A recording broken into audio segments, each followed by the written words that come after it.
Howdy. Hello. How's everyone? Everybody's good. How are you, Dennis? Oh, my what? Are you back in Long Hill for now? Yes, I am home. Okay. But you're leaving Thursday to go back to Buffalo. Actually, I'm not. My relief managed to rejuggle their schedules so that I don't have to go back until the end of the month. Okay. And I hope all is well with your family. Well, no. But we're doing the best that we can. One day at a time, right? Yep. The medical profession ain't what it used to be. But then life expectancies are a whole lot longer. And I don't know, getting old is a hard thing to do. That's true. You got all my emails from earlier today, I assume? I got a whole bunch of them. Okay, good. The most important one I wanted to note was the one that, as far as the non-responsive from John Vitale with regard to making sure we have everything.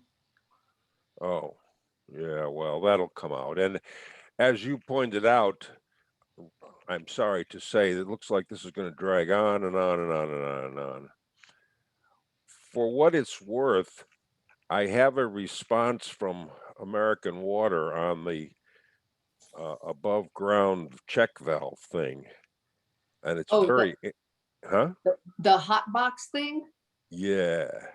What did they say?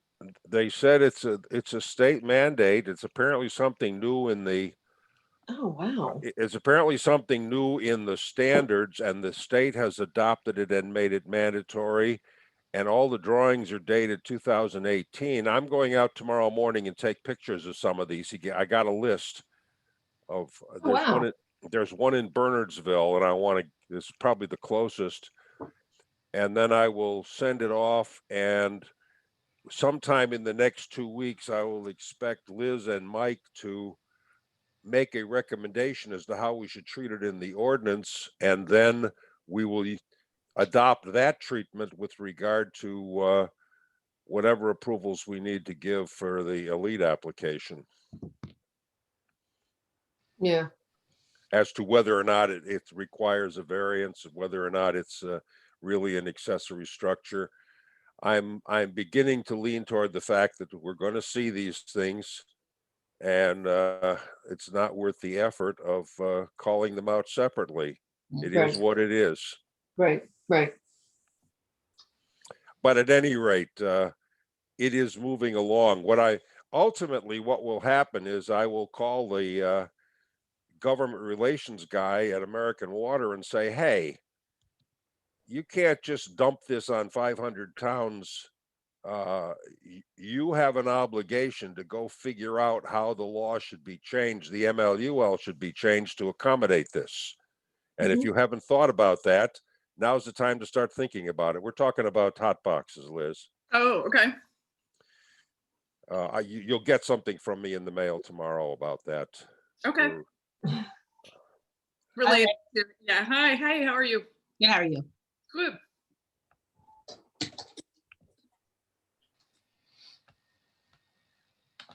In the meantime,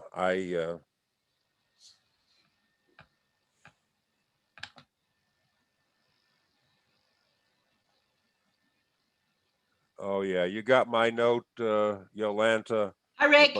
About introducing Rick. Yes. I'm going to leave that to you since I know nothing. Okay.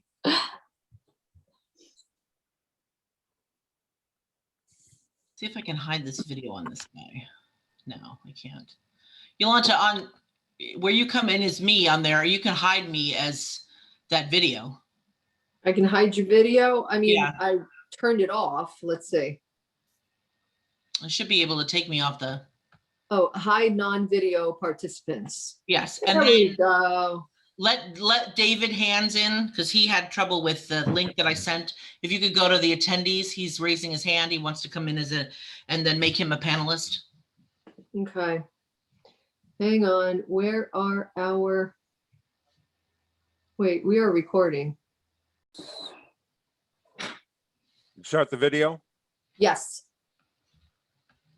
At 7:33 on April 13th, the Long Hill Township Planning Board regular meeting of the Planning Board comes to order. Can we have the notices, please? Absolutely. Number one, call to order and statement of compliance. Adequate notice of this meeting has been provided by posting a copy of the public meeting dates on the municipal bulletin board and website, by sending a copy to the Echo Sentinel newspaper, and by filing a copy with the municipal clerk. Number two, standard board procedures. Any hearing conducted by the board is a quasi-judicial proceeding. Any questions or comments must be limited to issues that are relevant to what the board may legally consider in reaching a decision, and decorum appropriate to a judicial hearing must be maintained at all times. Number three, meeting cutoff. Announcement is made that as a matter of procedure, it is the intention of the planning board not to continue any matter past 10:30 p.m. at any regular or special meeting of the board unless a motion is passed by the members then present to extend the meeting to a later specified cutoff time. Can we all stand, please, for the pledge to the flag? I pledge allegiance to the flag of the United States of America and to the republic for which it stands, one nation, under God, indivisible, with liberty and justice for all. Roll call, please. Deputy Mayor Ray. Deputy Mayor Ray, excuse me. Thank you. Committeeman Verleza, currently absent. Ms. Dill? Here. Mr. Hands? Here, apologize. Thank you. Mr. Malinowski? Here. Mr. File? Here. Mr. Richardson? Here. Vice Chairman Jones? Present. Chairman Sandown? Here. Chairman, we have a quorum. This evening, we're going to start with the hearing on Delaware Avenue for Parisi, the number of which I don't have in front of me. Should I read, you want me to read off the, Nope. I don't have No, it. we all know why we're here. The I will ask that the applicant and his attorney find a way to be finished at 10 o'clock so that the board can spend the last 30 minutes of this meeting on some internal board business. And at this point, I'm going to ask the board attorney, Ms. Maziarz, to speak to us about something new. If I may, first prior, Mr. Chairman, do you mind, I'm technically out of state traveling on vacation. So if it's all right with the board members and the chairman, I will excuse myself at this time. Fine. We'll miss you. I will miss you all terribly, and I will look forward to watching the video. Oh, Mr. Chairman, Committeeman Verleza has just joined us. So the record, Oh, right. That's at 7:36. yes, so the record will state as much. I will look forward to watching the video. Everyone have a wonderful evening. Say goodnight. Thank you. Yolanta, Again. talk to us about attorneys. Yes, Chairman. We have recently learned that there is an objector to this application. The objector has retained counsel. I'm sorry, counsel is on this Zoom call. People need to mute themselves because I hear a lot of feedback and I can't hear myself. So if you could please, thank you. Mr. Richard Skolnick represents the objector. He is the objector's attorney. I understand that the objector's attorney will also have a witness. Now, I would like for Mr. Skolnick to make an appearance to state his name and his law firm for the record, and also to state who he represents. Thank you, Counsel. Richard Skolnick from the law offices of Richard Skolnick on behalf of Jessica Brennan, who lives at 26 Skyview, and Daniel Gallant at 30 Skyview. Thank you. I appreciate that. And board members, as is the case with all objectors, the board will permit the applicant to finish their case in chief. The objector's attorney will, of course, have the opportunity to cross-examine all of the applicant's witnesses. And then the members of the public will also have that opportunity. And at the conclusion of the applicant's case, Mr. Skolnick will then present his objecting case, and he will present his witness. And then, of course, the board, the members of the public, and the applicant will have the opportunity to cross-examine Mr. Skolnick's witness or witnesses. Mr. Skolnick, how many witnesses do you have or do you expect that you're going to have? We have one witness, Counsel, but in the spirit of transparency, we have not brought that witness tonight because we saw virtually zero chance that we could get through 3 witnesses with questions by the public and my cross-examination. So we appreciate there's some risk, but we watch carefully the proceedings. It's expensive for everybody. So we'll have somebody presumably at the next hearing. Hopefully that'll be the last hearing. We want to see this concluded as well, but we did not bring the witness because we saw basically zero chance of getting to that witness tonight. Okay, and fair enough. And you will have your opportunity, Mr. Skolnick. We don't anticipate that this will be concluded today either. And at the end of both cases, both attorneys will then have an opportunity to give summations, and members of the public will have an opportunity to offer public comment. And at that point, the application will be concluded. And as Mr. Skolnick indicated, there is very little chance at this point that the applicant will conclude the applicant's case in chief with all of the cross-examination that we are expecting. At this point, I am looking at my screen and I see that we have 38 attendees. So I'm assuming that that is 36 attendees plus Mr. Skolnick's clients. So that is a great number of public that we are going to hear. So Chairman, without further ado, if you would like to go to Mr. Vitale, the applicant's attorney, next and continue with the case. Thank you, Counselor. Sure. Yeah, I've got 39 right now. If you 39 folks are in the courtroom, would you please be sure you have social distancing from one another and are wearing masks? If you're not in the courtroom, I don't want to hear any of you eating dinner. Mr. Vitale, the floor is yours until 10 o'clock.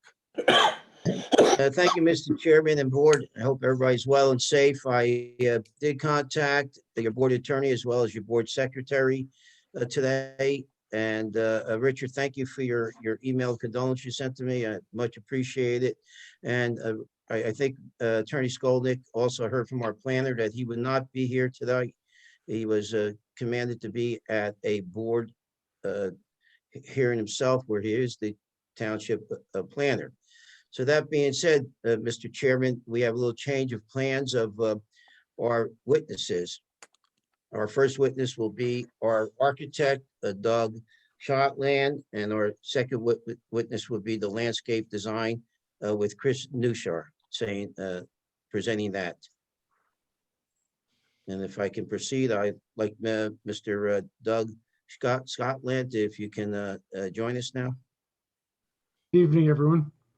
Yolanta, some Yes. oaths.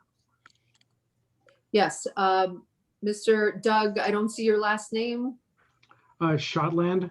Shotland. Mr. Shotland, if you please raise your right hand. Do you swear that the testimony you're about to give with regard to this application will be the truth, so help you God? I do.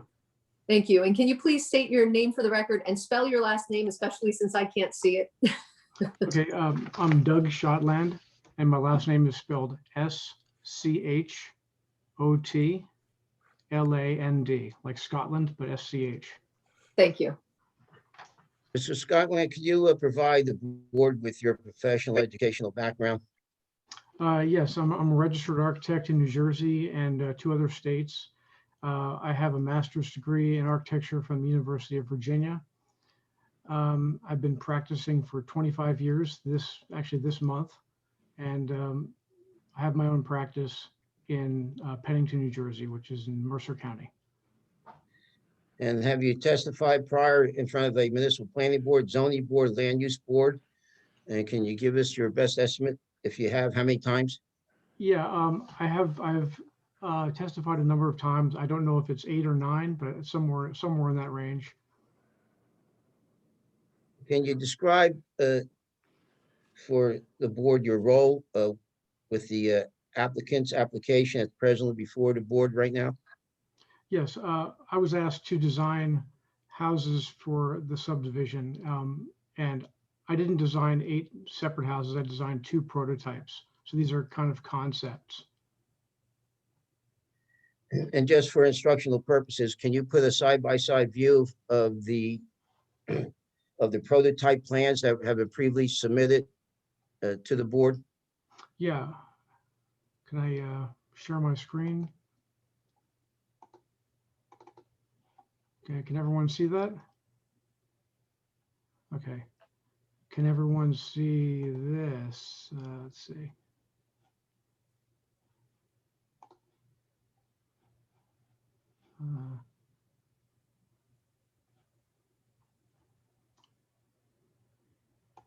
I don't like that as much. I can't see what I'm doing. Okay, everyone can still see the screen? Yes. Okay, all right, let me get right into it. First, Doug, hold on, Mr. Scotland. When you referred to an exhibit, can you tell the board and the general public what exhibit you are referring to? If you want to put a number on it. I know we gave a prototype. We called them A101 through 107.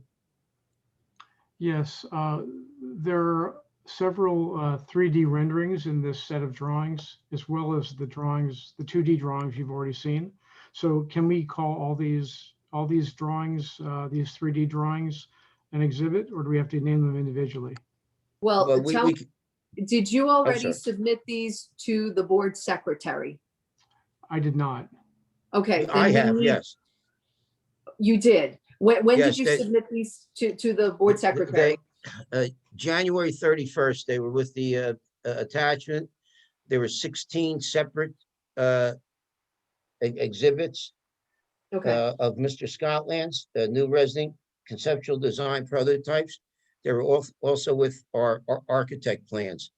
That was Okay. required, and that was delivered to the zoning board, the planning board secretary, land use board secretary, on January 31st, 2021. January 31st, because I do not see these on, I don't see these on the website. So we're going to, unless they're part of the application documents, which I'm not going to go through because they're voluminous. But we can mark it just to be sure. Yes, I don't have them either, but that's okay. As long as he's got them on the screen, I think he should proceed with them. And That's fine. Then we will mark it the next exhibit number. Because I'm hosting this meeting on my laptop, I do not have the exhibit number, the last exhibit number. Yolanta, the next exhibit number is A-2. It's A2. Thank you. Yes. The Thank you. first exhibit number was the supplemental plans by our engineer. Okay, we will call this A2, and this consists of how many pages? I think it's Doug, go ahead. 23. 23 pages. Thank you. So these are architectural samples or renderings. They call 23 conceptual design prototype drawings. Okay, yeah, thank you. Mr. Shotland, would you spend a half a minute explaining exactly what a prototype example is and what effect it has on this application? Yes. Well, I'll be explaining all this in the presentation, but Oh, okay. All right. Yeah. Fine. Okay. Right. Mr. Chairman, I respectfully request that the board accept Doug Scotland as an expert in the field of architect. Anyone have an objection to that? No objection. Fine, he's accepted. Okay, Ms. Scotland, you are on, as we say, you're ready to go. Okay, thank you. All right, so the first thing I wanted to tell everyone is that the 8 houses are a response to the site topography primarily. So the site, as you all know by now, is a long, narrow site. It's roughly bisected by Delaware Avenue, which runs east-west. And on the north side of Delaware Avenue, the topography is more or less level, or it will be more or less level with this proposed design. The south half of the site is more steeply sloping towards the rail line. So that was the sort of impetus for 2 prototypes, one for each site condition. So one prototype is a sort of a basic design for the northern half of the site that is roughly flat. And the second prototype is for the southern half of the site, which is more steeply sloping. And those, as I'll explain later, those prototypes can be customized and differentiated to comply with the zoning ordinance, which requires architectural variety of adjacent houses. So I'll start talking a little bit about the design now. I'm calling it a modern farmhouse design. So I'm sure you've all seen these kinds of houses. They're generally white. They generally have dark framed windows, black or gray. They have very often have vertical board and batten siding, but they're more or less standard American. They're a new take on a standard American architectural type for houses.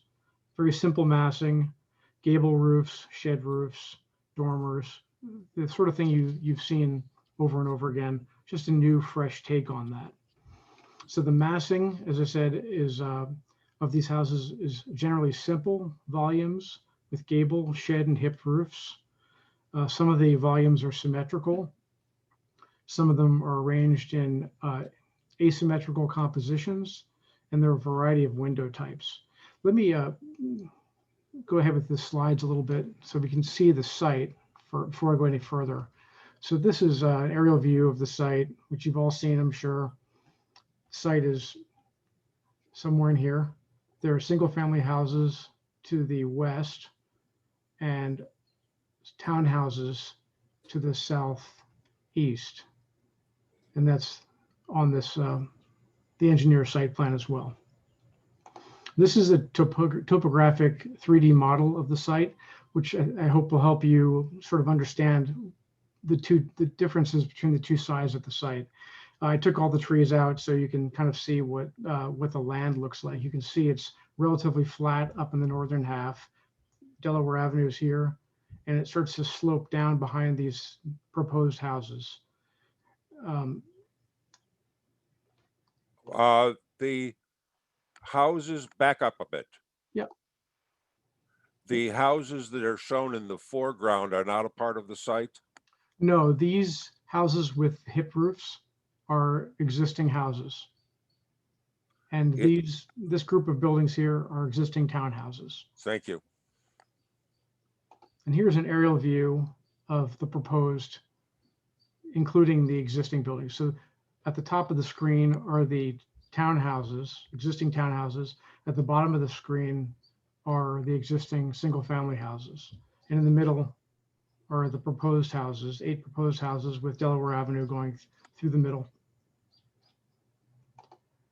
I'm going to give you some quick kind of aerial views of what this might look like. The trees, I have to say, trees outside the site are not accurate. They're just there to kind of fill in and make it look somewhat realistic.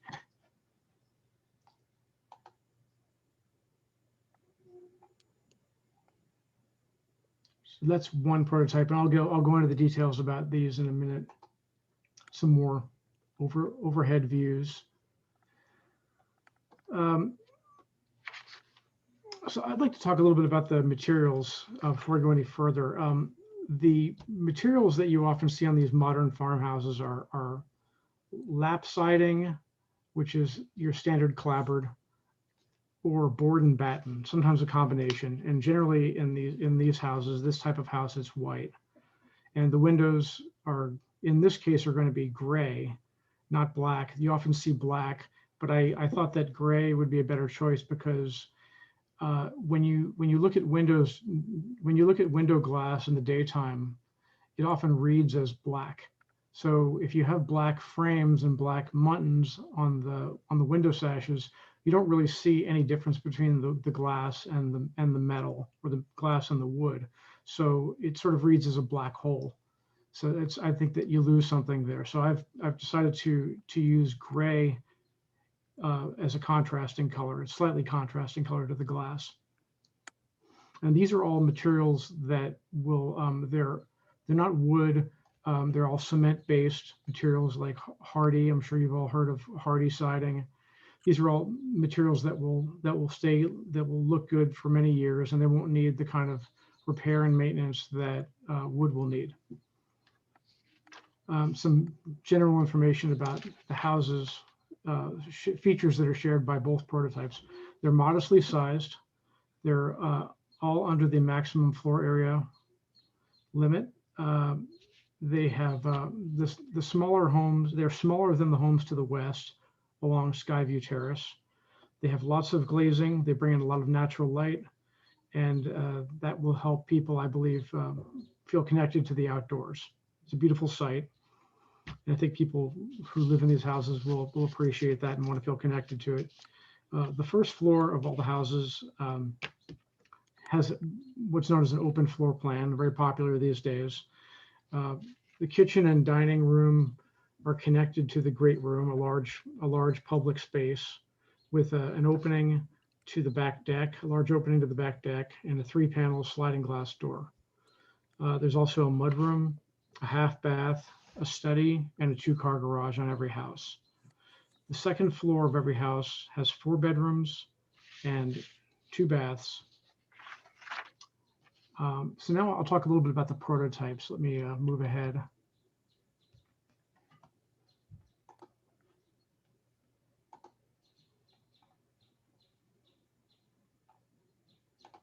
Okay, here's prototype. These are the plans for prototype 1.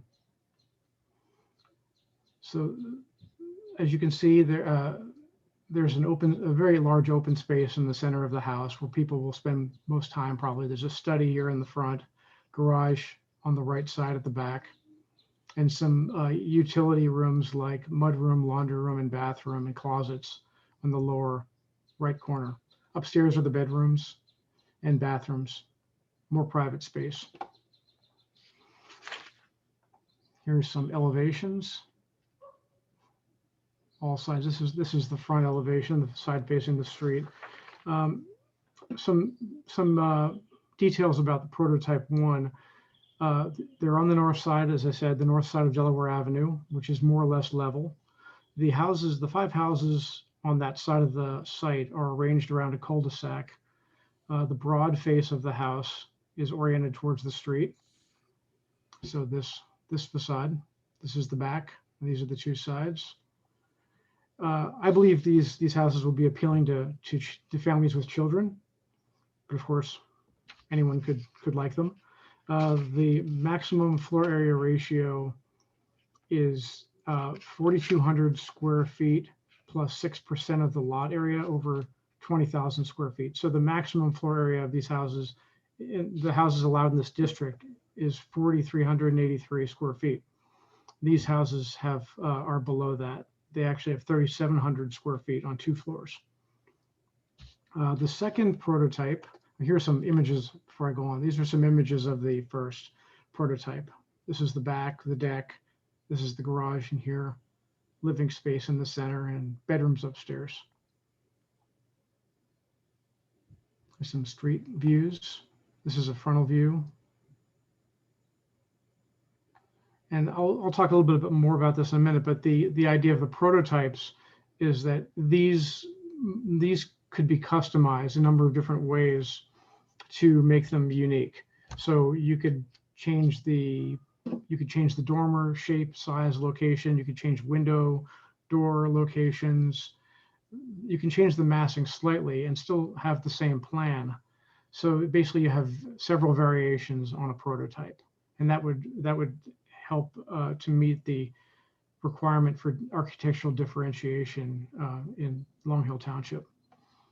Let me move on to here's another view of the front, a view of the side. This is looking into the cul-de-sac. And here's prototype 2, which is on the south side of Delaware Avenue, a more sloping part of the site.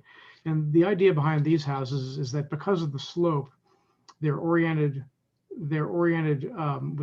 differently. They're not as wide. They're oriented more front to back. The garage faces the street, and the deck is at the back.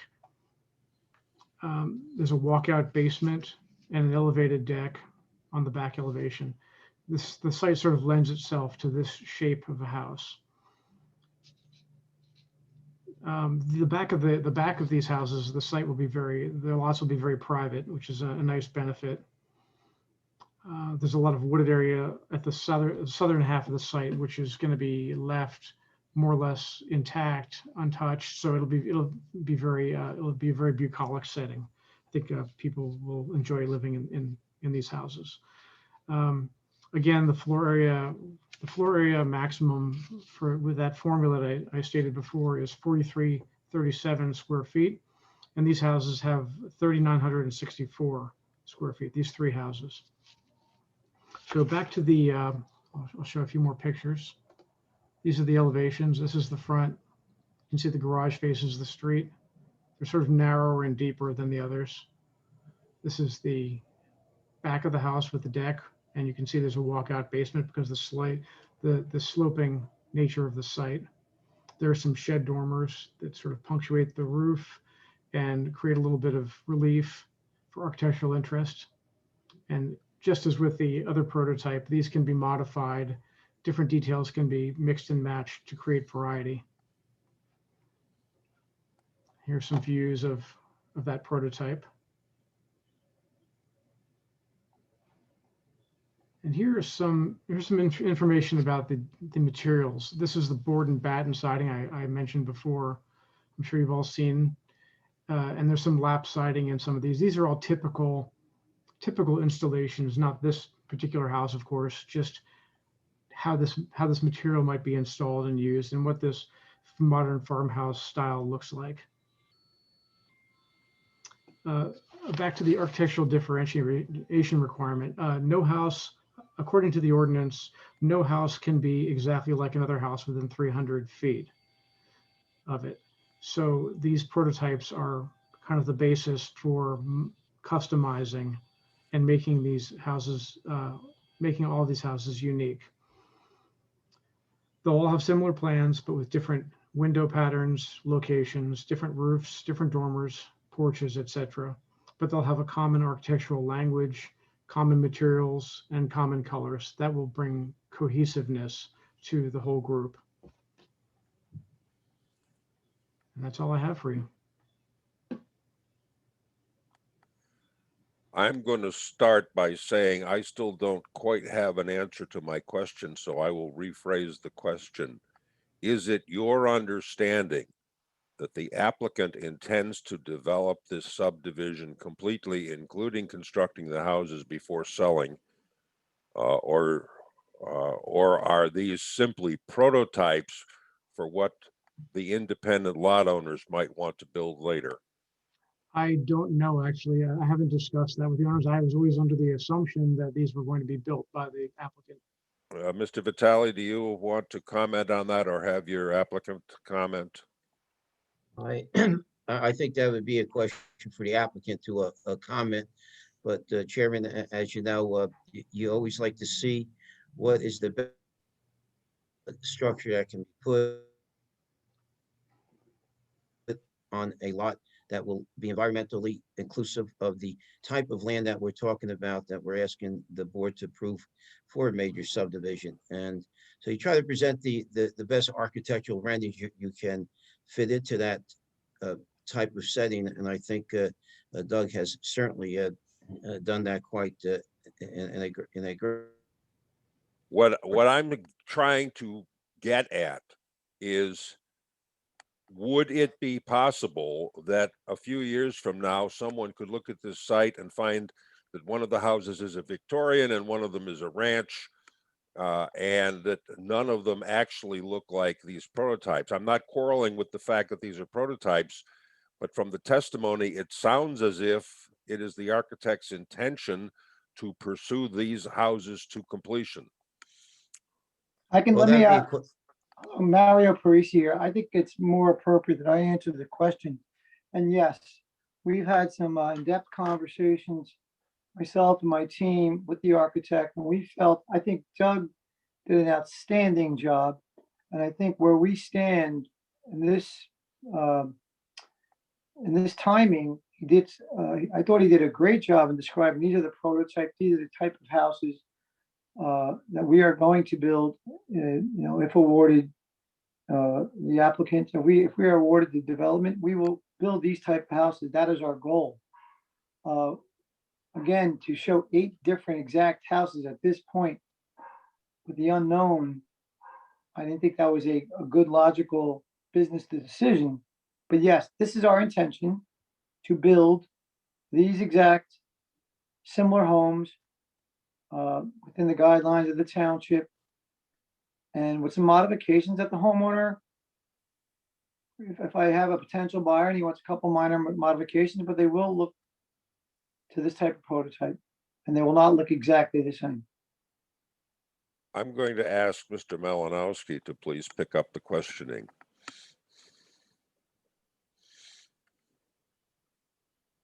I guess my first question would be, if you plan to build variations of these prototypes, would they fit into the footprint that is shown on the engineering plans? And I guess an example would be, suppose somebody wanted to add a sunroom to the back of the house. Would that be acceptable and be able to accommodate that? You're asking me, sir? Sorry. So I guess Mr. Shotland could Yes. answer.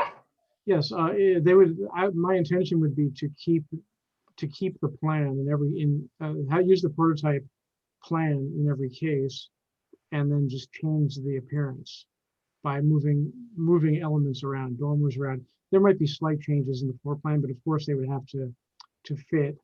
They would have to be roughly the same size and meet the town's requirements, the zoning requirements for size and shape and setbacks. And would the colors be optional too? Everything you showed was white with the gray trim. I'm sorry, I didn't hear that. Would the color be optional? I mean, everything you showed was white with the gray trim. I don't have any control over that. I mean, I would recommend keeping the same color for cohesiveness. You don't often see this type of house in any color but white and black. It always seems to be that combination. Okay, thank you. Mr. Hands. Thank you, Dennis. Just further on, just a complete clarification. You made a statement that the houses were going to be a smaller footprint than existing houses in the neighborhood. Is that your stated intention regardless of final design? And is that your, basically, are you saying right now that you're going to make a smaller footprint prop house? Yes, the footprints were determined by the engineer before I became involved with the project. So we have to comply with setbacks and other bulk requirements. So those were my instructions when I began the project. Stick with this footprint. Okay, fine, thank you. Just want to hear you clarify that or confirm it. Mr. Lanzafama, do you have any questions? Yeah, my only concern is how do we know and how do we police the variation required by 135.2? I know Mr. Shotland has indicated that he has the ability to do that variation. I assume that's something that's handled at the building department when they come in with their architectural plans for building permits, or is that something that has to be in some way established now, because basically, as Mr. Parisi pointed out, that the houses are all within basically 300 feet of each other. So you would have to have 8 different houses, which is impossible for the applicant to design 8 different houses when he has no buyers yet. You know, I've been involved in a number of major subdivisions where, you know, the sale of the house is crucial, and could hinge on something as simple as adding a bathroom, or as Mr. Malinowski pointed out, adding a sunroom. Your footprints are severely limited. So you really have to stay within the confines of the footprints depicted on the plan, because you're limited by not only your septic systems, your setbacks, which you're asking for variances on the front, rear, and side setbacks in most instances, but you also have issues with regard to where the homes on the south side of the road are positioned relative to the steep slopes. So is there some additional information, Mr. Shotland, you could provide us with, or some comfort level to indicate, or Mr. Parisi, that you're committing to the fact that you're not going to build houses that are substantially different than what you're proposing here and what you represented? And I just think we need to get that on the record and make that clear. Exactly how that's policed in the future, I'm not quite sure. Well, I would propose it could be a condition of the approval. I believe that if the board chooses to vote yes on this project with a condition that we come forward based on approval of the plans that are similar to this design, I would go ahead and design 8 different, I would authorize the architect to design 8 houses on the footprints for this property. That could be a condition of the approval. I'm willing to do that. I have full intentions to build something similar to this. It's got to fit on the footprint. We can look at the glass sort of half full, in the sense that I can't build outside this footprint. I have to stay within this footprint. Right. I think that's actually a positive thing for the township, because of, you know, I'm limited to this space. I'm limited to what the lot conditions that I'm proposing. But I would take a conditional approval, and I would basically, with the understanding, I'm going to show you 8 final plans with similar designs as the current ones that we're proposing tonight, which again, I think Doug did an outstanding job. And I don't, Mr. Parisi, I don't disagree. It's not that I dislike the architecture. I'm just puzzled on how you achieve compliance with 135.2. At the same time, I don't want to hinder your ability to sell the houses, because people are fickle. They, they want what they want, and they're going to walk from the sale if it's not exactly what they wish to have built, especially new construction. so I think it's a I think little it's kind of bit important. I think it's kind of important. I think it's kind of important that recently, in the last 15 months, I completed 10 different townhouses in the township of New Providence in a matter of 15 months and sold out. So I understand compliance, I understand building, and I understand sales. And I usually deliver what I say. So can we do a conditional approval? Is that? I'm sure we can. I just can't imagine that you're going to be able to design 8 site-specific homes and come get your approval with those 8 specific homes, and then you have a buyer that comes in and wants to change something. Does that mean you have to come back to this board because you want to change a single house? I don't want to do that to you. I'm not overly concerned about it, because I think the township, maybe in the construction, I can't go for an additional variance for more space. I'm limited to coverage. I think it's actually a good way to approach this. So I really plan on building eight homes, similar but different, in that farm style, modern farmhouse style. I think that's an eye-catching, good-looking house at this point. I think they're lovely. I like the concept. I like the architecture. I think the layouts are functional. You've taken advantage of the topography with the houses on the south side of the property. It all makes sense. I'm trying to, I guess I would ask for some guidance from perhaps our board attorney or Mr. Chairman.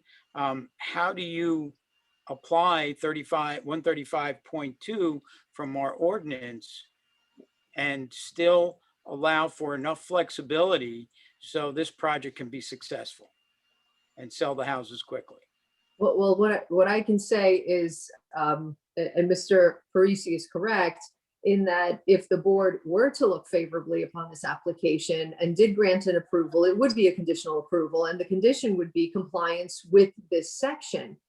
Now, would the board want to ask the applicant at this time to show 8 different homes and design 8 different homes? I suppose that the board could do that, but as you say, perhaps someday in the future, when this is actually being built, the developer would seek, together with potential home buyers, to change the look of any one of those specific homes. So I think that what we could do, if the board were to approve the application, is to impose this condition and impose the recommendation of the board's planner and of the construction department to ensure compliance with this condition.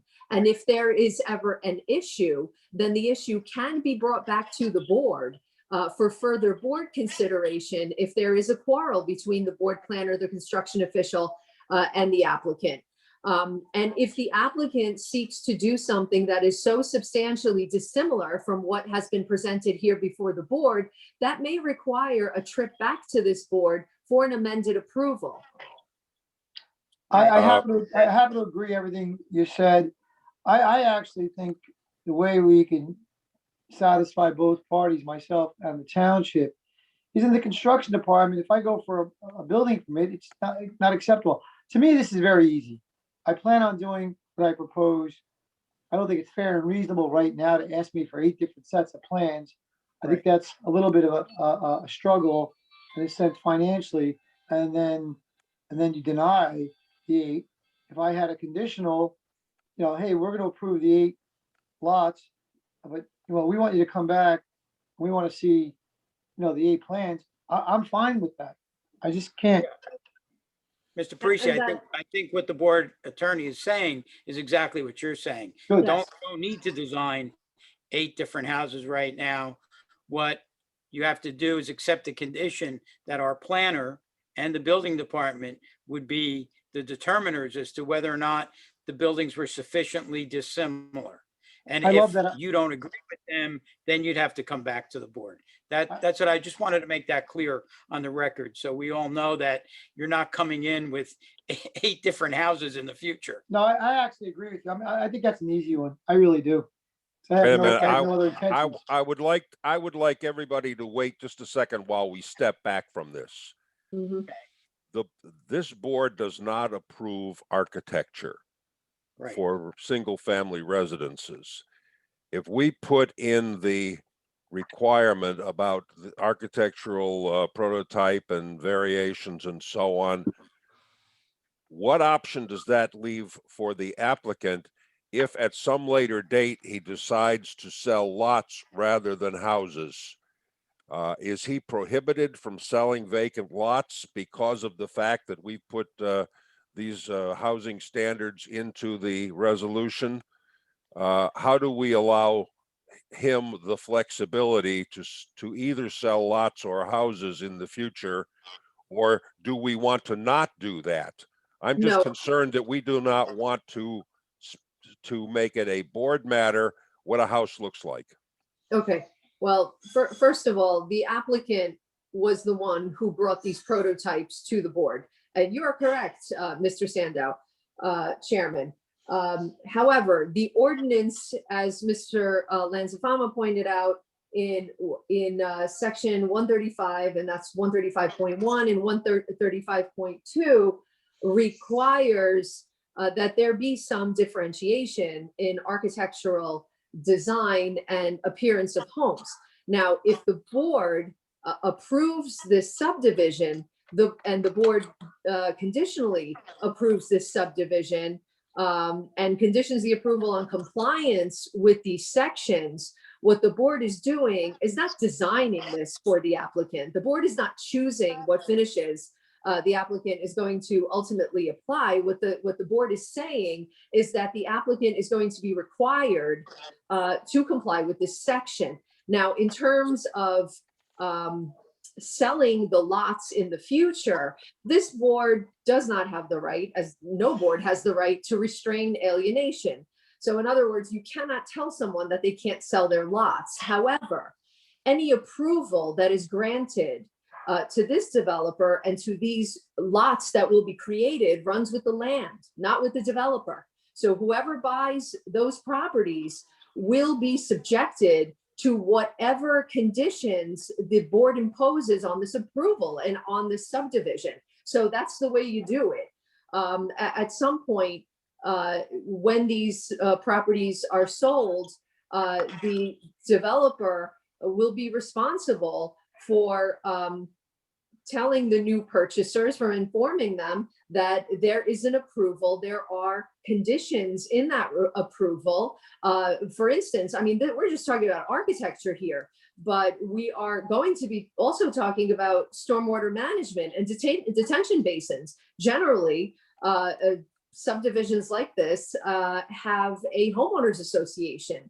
And new people who move in have to abide by the rules of a homeowners association in terms of paying in to make sure that the facilities are being managed, that they're being cleaned and kept accordingly. And there are also other rules that homeowner associations make up, such as you can't hang laundry outside. So people are going to understand that there are rules when they're buying these properties. So that's the way that's done. So nothing in this approval, if there will be an approval, will stop this developer from selling, or stop this developer from building, or stop this developer from building what the developer would like to build, as long as the builder complies with the ordinance. And that will be the only condition: compliance with the ordinance to the satisfaction of the board planner and of the construction department, just to ensure that there is a differentiation among the architectural style and appearance.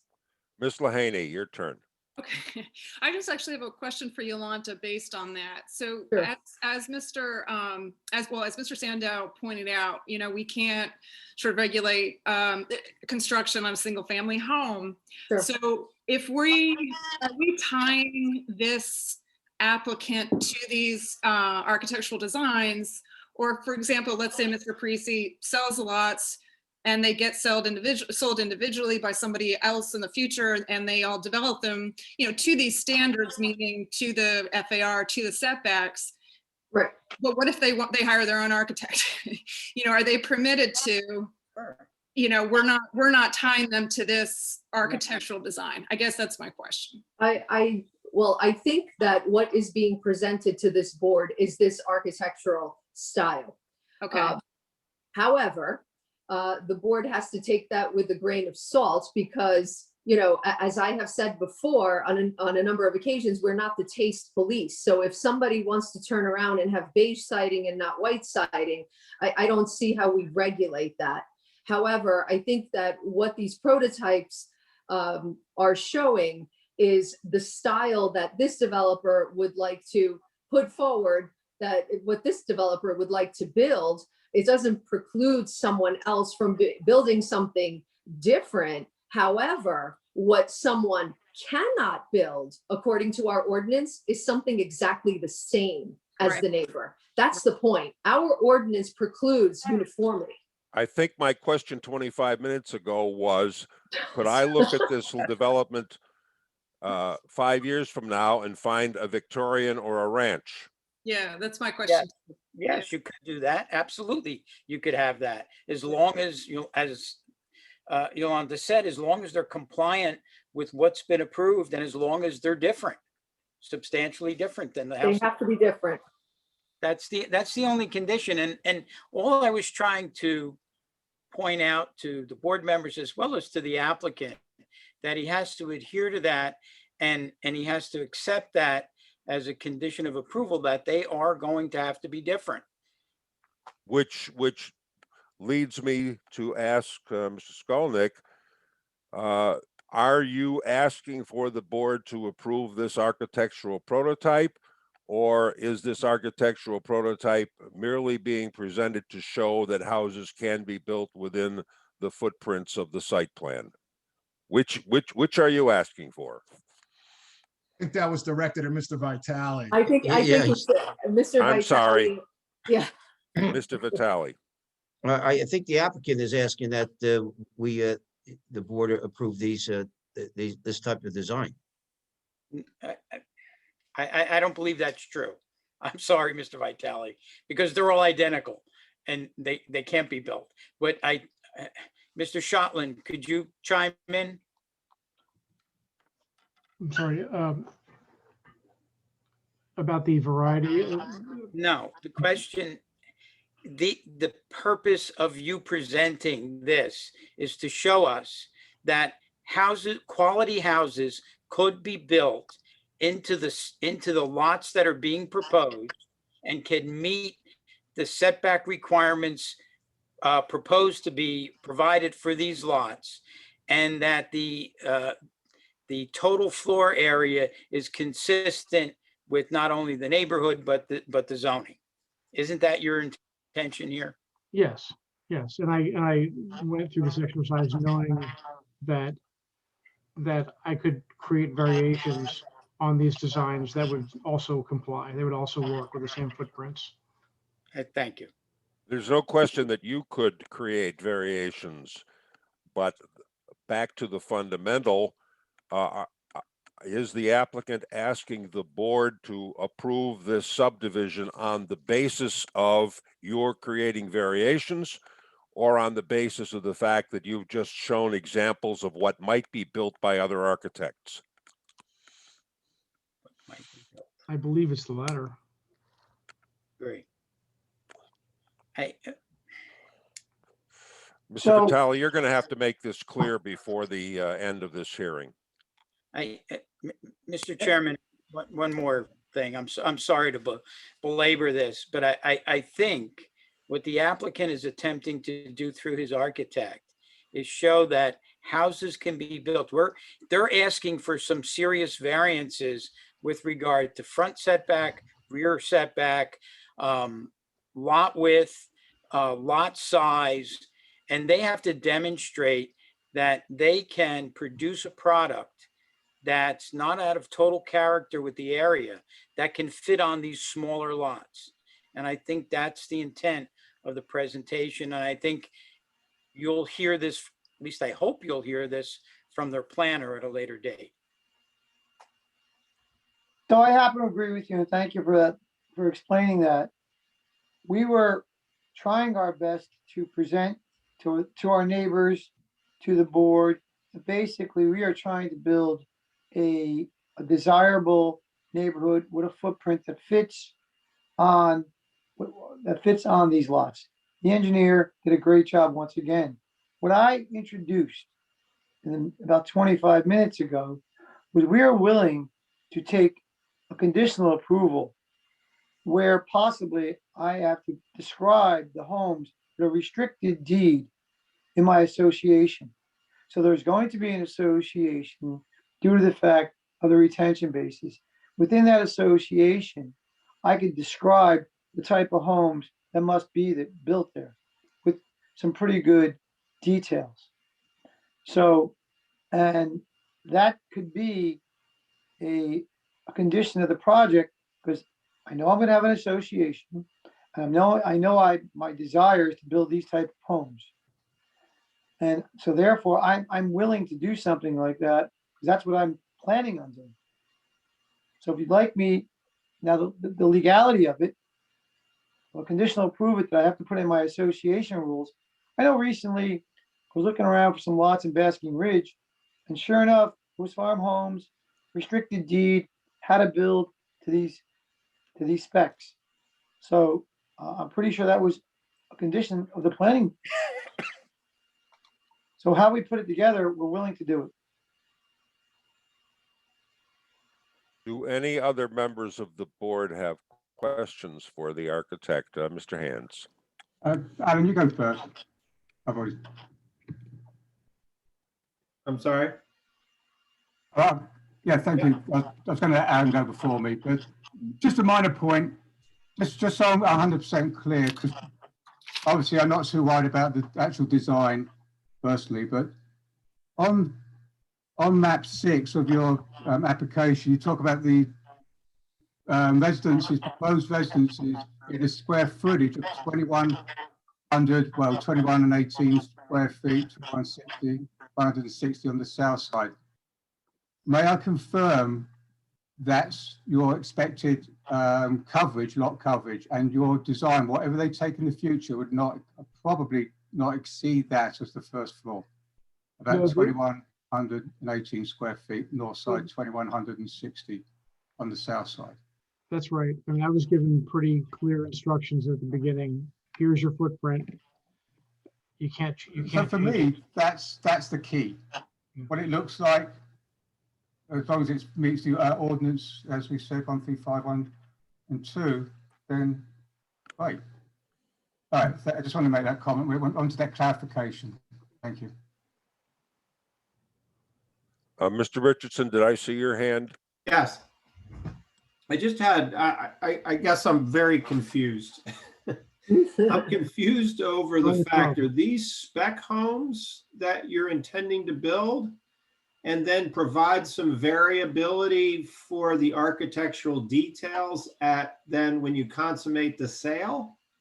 Or are you looking to literally sell a lot and have the owner have full reign as to what they're going to build within the confines of the conditions, I guess, we're going to set forth in the potential approval? What I would do is I would build 2 spec homes. And then based on my sales, based on how things went, in the beginning, I would have 8 homes basically designed for each lot. And if someone wanted something extra, someone mentioned the bathroom. So whatever I have to stay within the footprints. I have coverage issues. I can only do so much, but there's only going to be some slight variations. Some person might want a sliding door, some person might not. You know, some people might want a 2,000 square foot deck. Doesn't fit. I can only fit an 800 square foot deck. So the rules of coverage, the rules, I still have to abide by. But I would build the first 2 homes on spec. And at that point, I would have probably 8 different plans to show and say, these are my projected homes. Now, if someone comes and says, I want to build this, I'd have to say, well, the house has to, if you want to get your own architect, here's your footprint. It's got to look similar to this. And I would, build a home. And would that extend, I know we're going to talk about the landscaping, would that extend to the landscaping as well? I'm into trees. I'm into landscaping. I want to put as many trees as possible, replace them. I've quoted myself, I would put 20 back. I like trees. I think sincerely, the current status of those woods and this and forest, yes, trees are dying. It's overgrown.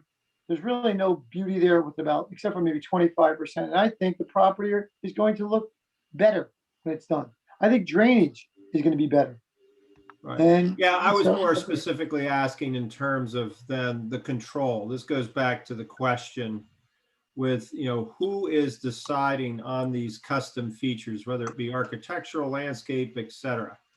And I think you've answered my question that you're going to build these prototypes or these spec homes to market then the properties and then provide a series of options for people to, if they're interested in buying the other lots. Exactly right. Mr. File, you were next.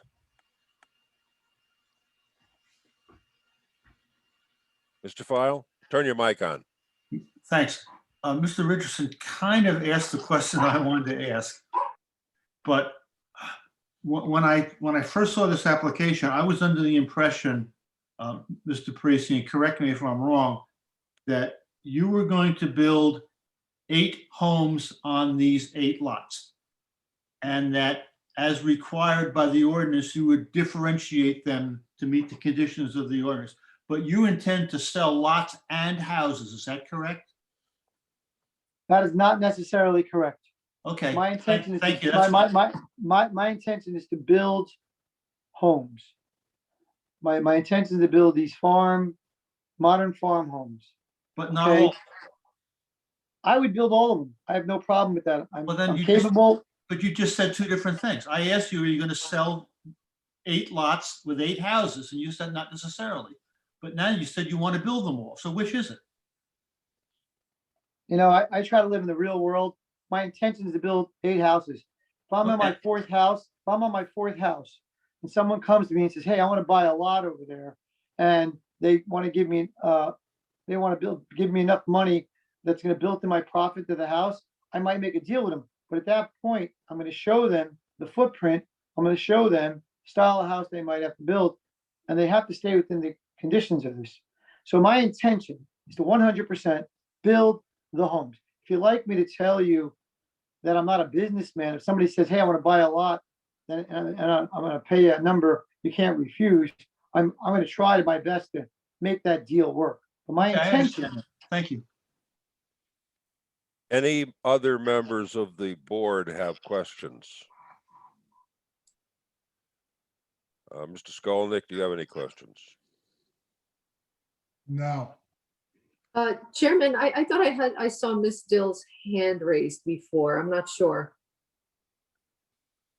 Yeah, So- it was before, and you and Liz kind of like grouped together some of my questions before. So most of it is answered. I'm still like unclear, but I mean, I can appreciate Mr. Parisi's like desire to get this through with the idea that things could happen in the future. To me, it still seems a little vague, but if this is all we can get right now, I understand that as well. So those are my questions for now.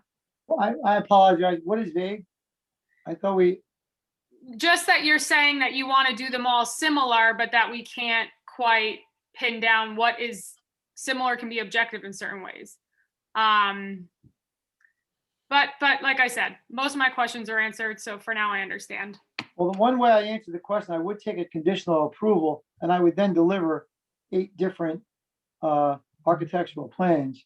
Right. think And then the we need to figure out what that conditional approval is. So. Right, the legality of that becomes a little bit tricky. Mhm. And I volunteered that I could put in my association and have a restricted deed. So We keep- I'm willing to deliver what I say.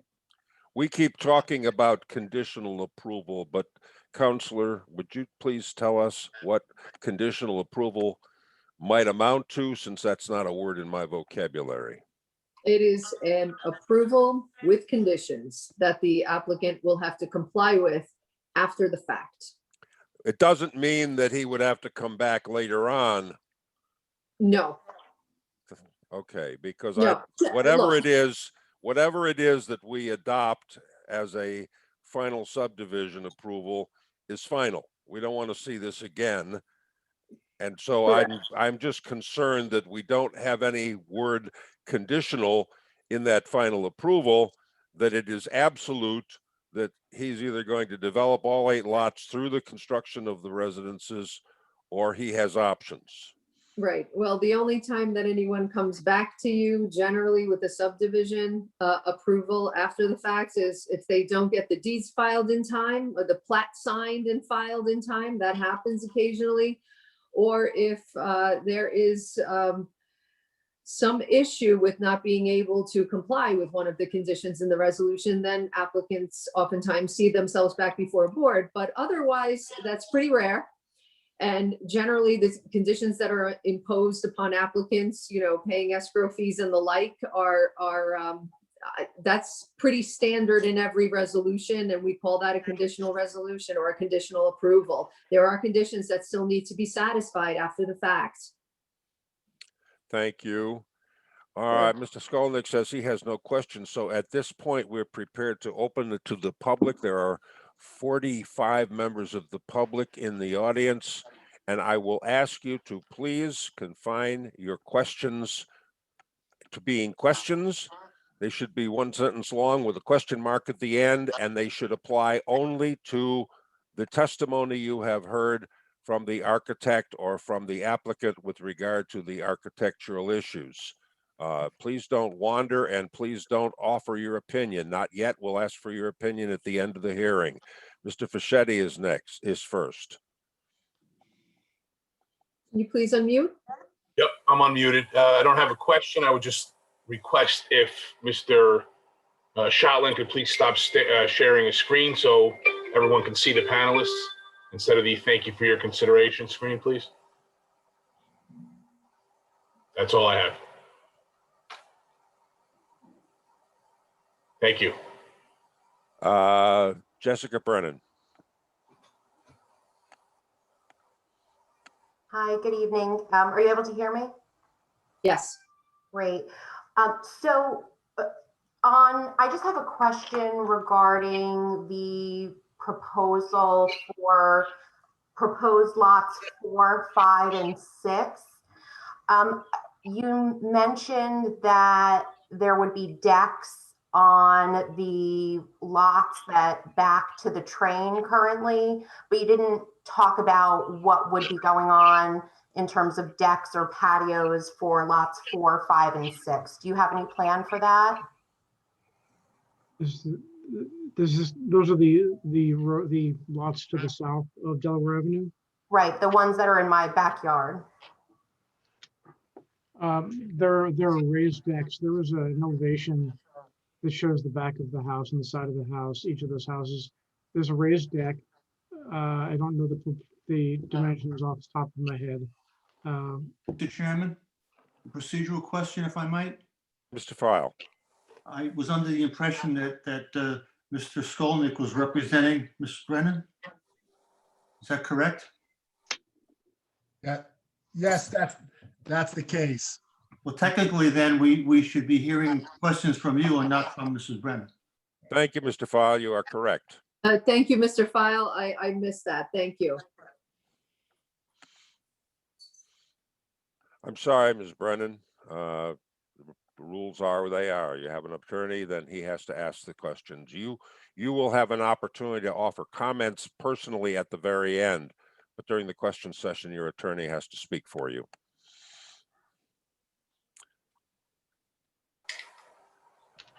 Anyone else in the public with questions? Mr. Fischetti, would you turn off your microphone? Thank you. Mr. Bettinas, it's good to see you again.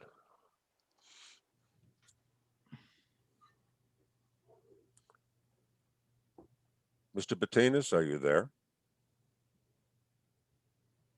He's unmuted. He is unmuted, and he's usually not that silent.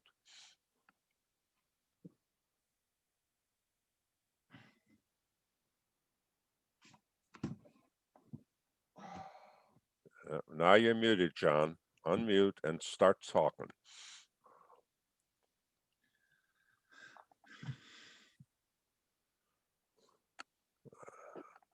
Mr. Bettinas is having technical difficulties. Is there anyone else?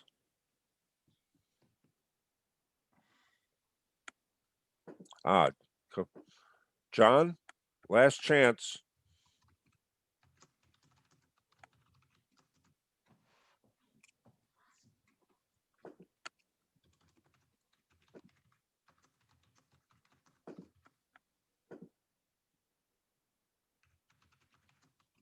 Mr. Chairman, I suggest that Mr. Bettinas try to resolve his technical difficulties tonight, and we allow him to come back if he's able to resolve that.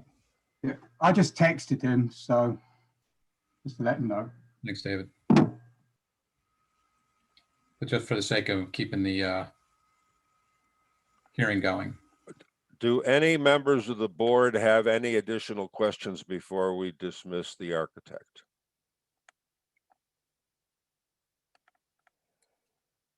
All right, Mr. Vitale, what's next?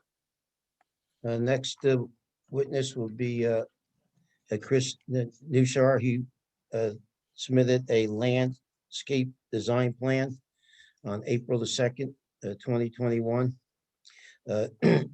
Chris has already been qualified in front of the board from his previous testimony, and we asked the board to accept that his testimony. Just to be clear, sorry, I'm not giving testimony on this matter. My colleague, Mr. Confer, is going to give that testimony. Okay. Hey, everyone. Okay, have you been sworn before? I don't think so. Not with this board. Not with this board. Okay, can you please raise your right hand? Do you swear that the testimony you're about to give with regard to this application will be the truth, so help you God? Yes. Thank you. Please state your name for the record and spell your last name. Edward Confair, C-O-N-F as in Frank, A-I-R. Thank you. Mr. Confer, could you provide the board with your professional educational background? Yes, I'm a licensed landscape architect in the state of New Jersey, also professional engineer in the state of New Jersey. I have a master's degree in landscape architecture from the University of Pennsylvania and undergraduate degrees in civil engineering and architecture from Lehigh University. I've been practicing for about 15 years. Can you tell us how many times you testified, if any, between in front of a municipal planning board, zoning board, land use board? Yeah, about half a dozen times. Can you describe your role with the application in front of us tonight? Yes, I was asked to prepare a landscape planting plan for the subdivision. You submitted that plan, is that correct? Yes. And just for instructional purposes, when you refer to that plan, can you identify the exhibits by number or by letter? And are you able to put that your exhibits side by side tonight? Yes, I should be able to.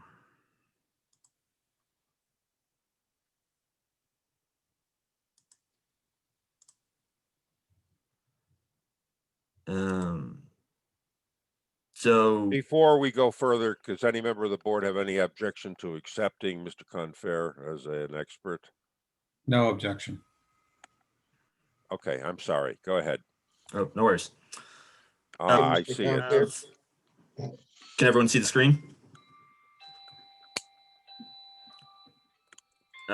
So we'll be looking at the landscape exhibit as it's labeled on the township website, which is the colorized rendering on the screen now. Can we mark that as exhibit A3?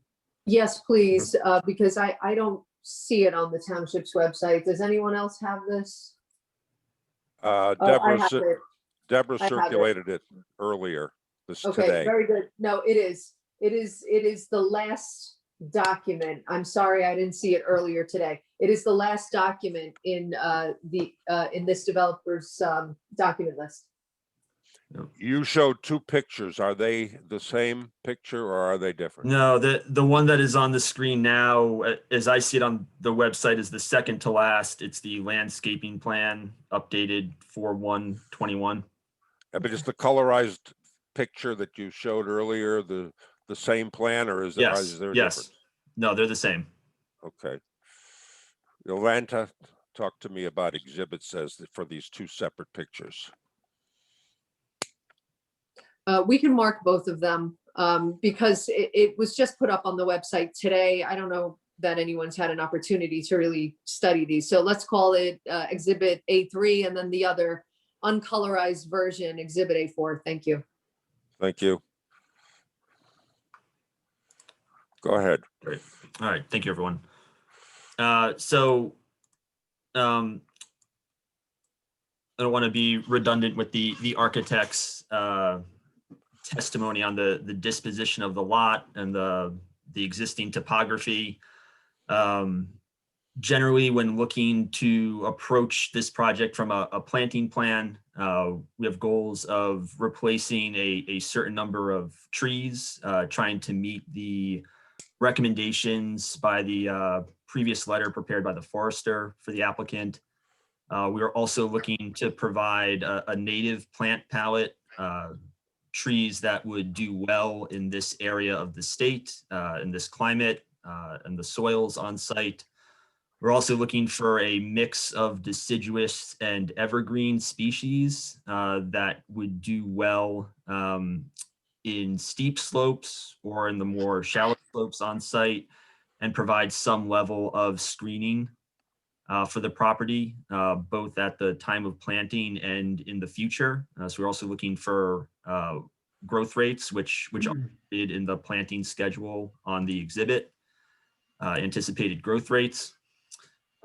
So in terms of some of the specific trees, for canopy trees, we're looking at maples, both red and sugar, honey locusts, and oak trees. So is it consistent with a lot of the existing hardwood that's present on site? Then for some ornamental value, again, to really, sell the properties, have something pleasant and seasonal to look at with blooms throughout the year. Looking at hawthorns, dogwoods, and star magnolias. And then evergreens for screening and to provide a dense backdrop at the rear and along the property lines of the houses. A variety of, including white cedar, American holly, and arborvitaes. So those are the overall plant palette. We were working with, as I said, slopes. Also, large portions of the lots are taken up with the proposed septic systems or dry wells for stormwater management. So, we're really on the margins of the lot and working to keep in plants that we think will not overgrow their footprint, grow into each other so that you lose plants within a short period of time after planting. So we're trying to space everything appropriate for where it is at installation and where it will grow to. And that's the overall approach. So I'm happy to answer any questions on that. Ms. Lahaney? I guess I'm curious about the screening along, I'm trying to get the exact lot. Hold on a second. The proposed lot 7, which is sort of this one? Yes. And so what kind of screening do you have, which I guess is the northern property line? This one, the top of the page? Not there. The other, I think this is over here. Yeah. Oh, yeah. I guess really actually to the north of the detention basin. Along this property line. Yes. Right. So this is some of the steeper slopes on the site leading down to the retaining wall that's around this basin. So it would be very difficult to plant new trees in. We are keeping 2 existing larger maples up in the corner here, and then there are you can kind of see the individual trees in the base survey along the property line. It's really going to be the existing wood line that's there to the north that we're relying on staying in place. Okay, so there, during the winter months, and the residents in the existing houses to the north would not really have any dense screening between their houses and then the one on proposed lot 7. Is that correct? No. They would not have new evergreen screening. I have not been on site to look at the exact disposition of the existing trees that are between their houses and this property line. Okay, but that the applicant's not proposing anything. No, we're not proposing new plantings here. It's they physically wouldn't survive with the grading conditions. Okay, and then the other question I had is back at proposed lot 1. So back, yeah, Yep. and so you have these townhomes that are to your east, And so can you show the extent of the screening for the coniferous screening that you were describing? Yeah, so we're showing hollies and the white cedars along this entire property line here. This is also one of the steeper edge conditions on the site. So we're going with smaller white cedars at planting, so the root balls can properly get established in the existing slopes here, Okay. and they'll grow over time. Okay, and then so just to the southeast, you have some townhomes, and so would they Yep. have any screening that you're providing? I see there's some, I guess deciduous trees. I don't know, but can you describe, what's on, proposed lot 1 that would help screen their views of the homes?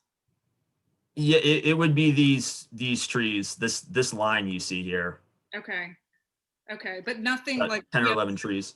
Okay, but from the southeast looking sort of. From these trees looking up, Yeah, it's the existing deciduous vegetation. okay.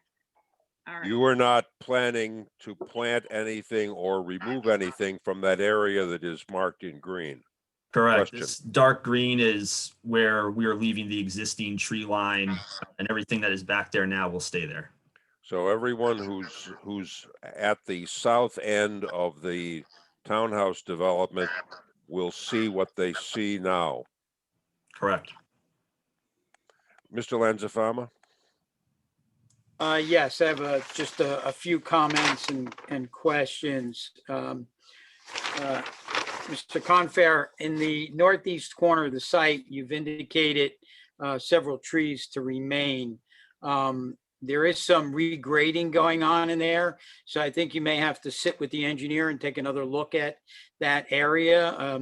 We would like to see those trees saved if they're in good condition, and so rework the grading so that we can preserve those. If they're not in good condition, then I'd rather see them taken down, and as Liz pointed out, maybe introduce some more evergreens in that area. Provide a better screen to the home on lot 7. A similar situation occurs on the opposite side of the lot, west side of the lot. The 30-inch tulip that you're proposed to be saving, there's some significant grade change in there as well. So if you could take a look at that and see if we could save that tree, it would be great, and modify the grading accordingly. Again, if you can't, then I'd rather see the tree taken down and supplement it with additional evergreens. Those are the only 2 areas that I saw where you might have some conflict between the existing trees and the site grading. The second thing I'd like to talk about is ordinance 153.1, which deals with landscaping. There is a minimum requirement under the ordinance that you provide a minimum of 10 trees per acre, and from 3 different categories, an A, B, and C category. I'd like you to just opine upon that and tell the board how you've complied with that aspect of the ordinance.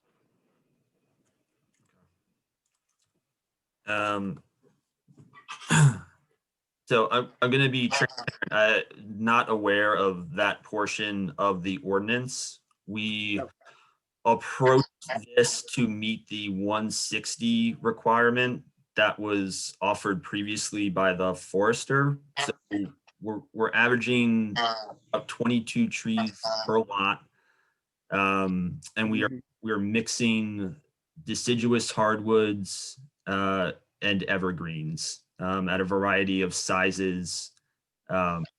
So I can review that and provide additional testimony at a future date or in a letter between, but I can't speak to it right now.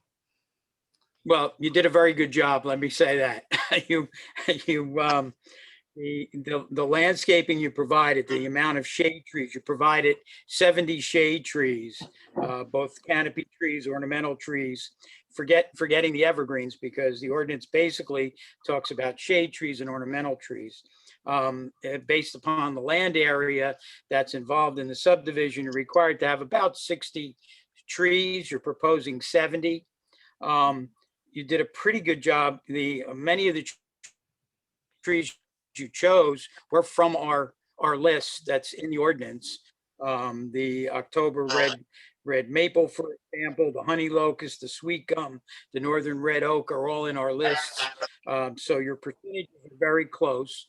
And the ordinance does allow for you to substitute evergreens where there might be a shortfall. So your percentages, the ordinance requires that you have, I believe it's 20% from Group A and 30% from Group B and C.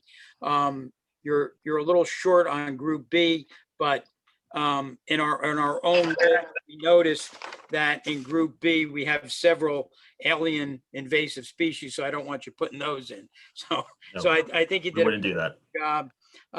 There might be a possibility of maybe instead of the Green Mountain sugar maple, there might be another type of maple that you might want to consider that might be from Group B. That there might be a crab apple, for example, might be substituted or something like that. But all in all, I think your plan is consistent with the ordinance. I just thought you might want to add that to the plan as part of the final approval, showing compliance with the ordinance. But other than the two areas where I saw the desire to save some existing vegetation, you really have to look at the grading in those areas to see if that's really a practical approach. Other than that, that's all I have. Thank you. Mr. Jones. Thank you, Mr. Chair. Sir, I noticed that you have several Mr. Priest, just mute. I think we're getting feedback on your line. Stop for a second. I'm getting some echoing from somebody. Yeah, I got it, Mr. Chair. Thank you. Sir, I noticed you have about 19 green giant abrevieties to be planted on the lot. Could you please show me where those are? Could you also describe the average growth of a green giant abreviety and how tall they will get, and what does that abreviety offer? Sure. Which lot in particular were you? Well, the question was, where are they being planted? Oh, just in general across the lots? Yep. Okay. All right. Sure. Thank you. So they're mostly along the lot line. So this is a group of 7 of them.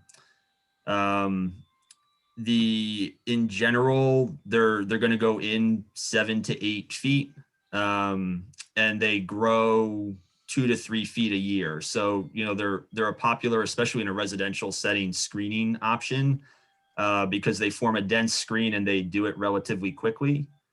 They're more tightly planted together.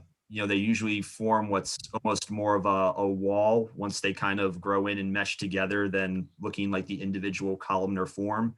If you saw one by itself, it would grow into a large wide column. So planted in a row like this, it'll really be just a dense kind of wall of plants. So it would be fair to say that along the back lot of lot 4, 5, and 6, that it would extend from Division Ave on that western border all the way to the northern corner of the property, and then again across the backside of that northern property of lot 6. It's a little different than that. So on lots 5 and 6, the PG designation you see here are actually a variety of spruce. Specifically, we're calling out densata because it's a very densely branched form, really opaque.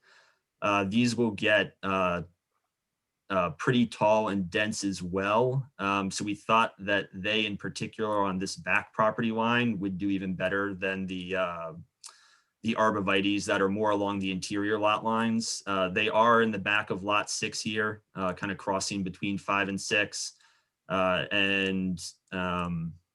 there are some hollies along the back part of lot 6 here. So we picked them all for variety, not just to have one species. If you did have an issue with, the mortality rated installation, if something arrived from a nursery with a pest, etc., you might lose everything if it was all one species. So we tried to pick a variety that would all go in relatively the same site, be very dense in their form and habit and branching habit, and grow to roughly the same size over time to provide a variety. So we're along 4, 5, and 6. We're kind of relying on those 3 plants, the hollies, the arborvitae, and the spruces to do the screening. And the spruces can grow up to 20 feet in height, and annual growth is 12 inches a year.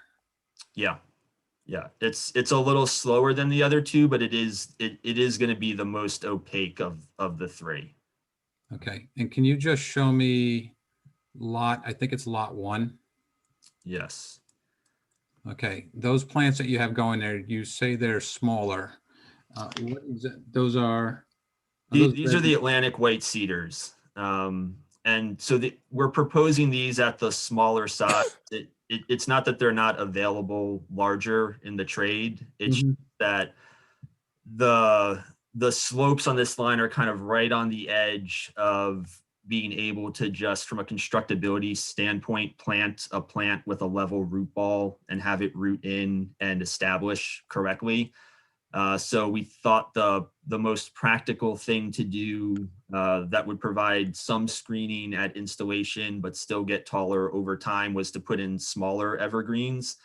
So we're confident that the size of the tree at installation can go in a steep slope, and then the roots will get acclimated to that steeper slope condition as it grows up. So we're essentially kind of training the tree from a young age to grow in that condition.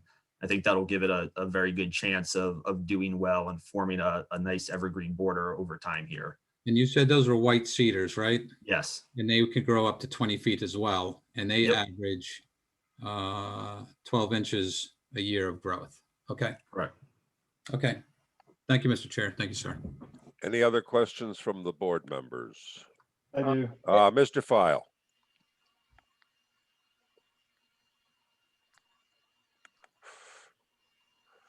Mr. File, you need to unmute. Sorry about that. I've always equated arborvitae with being similar to deer candy. How do you protect those? I mean, these do well in New Jersey. I think the fact that they're planted all together, the deer aren't going to come in and kind of take out the whole string at once. They may graze around the base of them. They graze to about 8 feet, right? About as high as they can reach. I mean, do you put usually screening 6 around foot? them? 6 foot's kind of like a pretty standard deer browse line. But over time, I mean, there's all sorts of methods of protecting trees from deer. There's fencing, there's different sprays. There's no shortage of regimen that a homeowner couldn't use. But it's more likely that they would go after herbaceous, low-growing stuff or potential foundation plantings that residents have, rather than the line of evergreens. Okay, thanks. Mr. Hands, did I see your hand? You're muted. Yeah. Thanks, Dennis. Just a quick question, just for confirmation, really. We heard that the architectural plan or design of the houses may differ. Is that completely independent to the landscaping plan? Should just make sure they're independent, and this plan will largely stay in place regardless of what the final style and of the houses? From my point of view, yes, they can operate independently. Thank you. So this plan will be the plan that we'll be looking forward to in the future. Yes, that's my understanding. Thank you, Dennis. Mr. Malinowski. Thank you, Mr. Chairman. Mr. Confer, just a question about a difference I noticed between this plan and Exhibit A4, the black and white version. I notice here there are some foundation shrubs shown in a limited amount around all the buildings. but I believe in the black and white version, there's more shrubs. Is that, can you just switch to it? Sure. I thought there were more foundation shrubs. And is there a difference between why they're shown and not? Are some of them deciduous, some of them evergreen?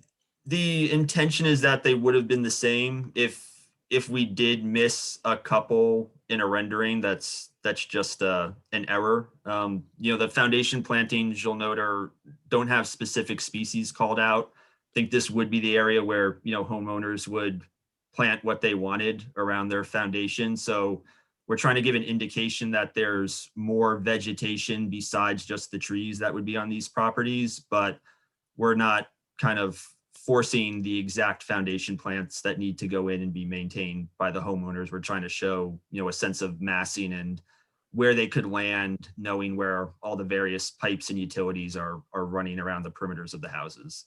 Okay, so they're Intent. just ornamental azalea Yeah. bushes and. Yeah, Okay. yes. I mean, things like shrub dogwoods, bayberries if deer is a concern, you know, Virginia sweet spire, boxwoods, inkberries, all of those would be options. But, you know, more flowering things like rhododendrons and azaleas, you know, it would really be up to each homeowner on how they wanted to maintain their foundation plantings. Okay, but they will be planted by the applicant as opposed to having the homeowners move in and then plant? Or are you planning on just allowing them to put whatever they want, wherever they want? I'm not positive the answer to that one. Okay, Mario, I that's fair don't know if you want to indicate that now or not. No, that's I fair. will give a short, quick answer. When I build, again, currently New Providence, finishing up the landscape, I am a big believer of curb appeal, and there will be shrubs in front of the houses. I'm into green. There, you know, I will be putting boxwoods. I will be mulching even. There will be curb appeal on my projects. Okay, thank you very much. Mr. Chairman. Ms. Dill, did I see your hand a few minutes ago? No? Mr. Richardson? Yes, thank you, Mr. Chairman. Did I hear correctly? You've not visited the site? I'm sorry? Yes, that's correct.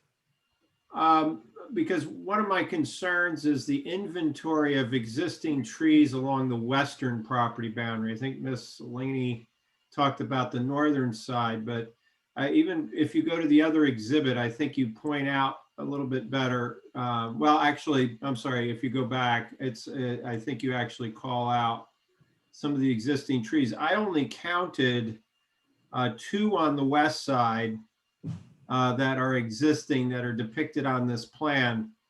Would it make sense to inventory some of the trees on the adjacent property line to ensure that your planting is meshing with that existing stock, the trees that exist on the adjacent parcels, just to ensure that the planting that you're proposing is in sync?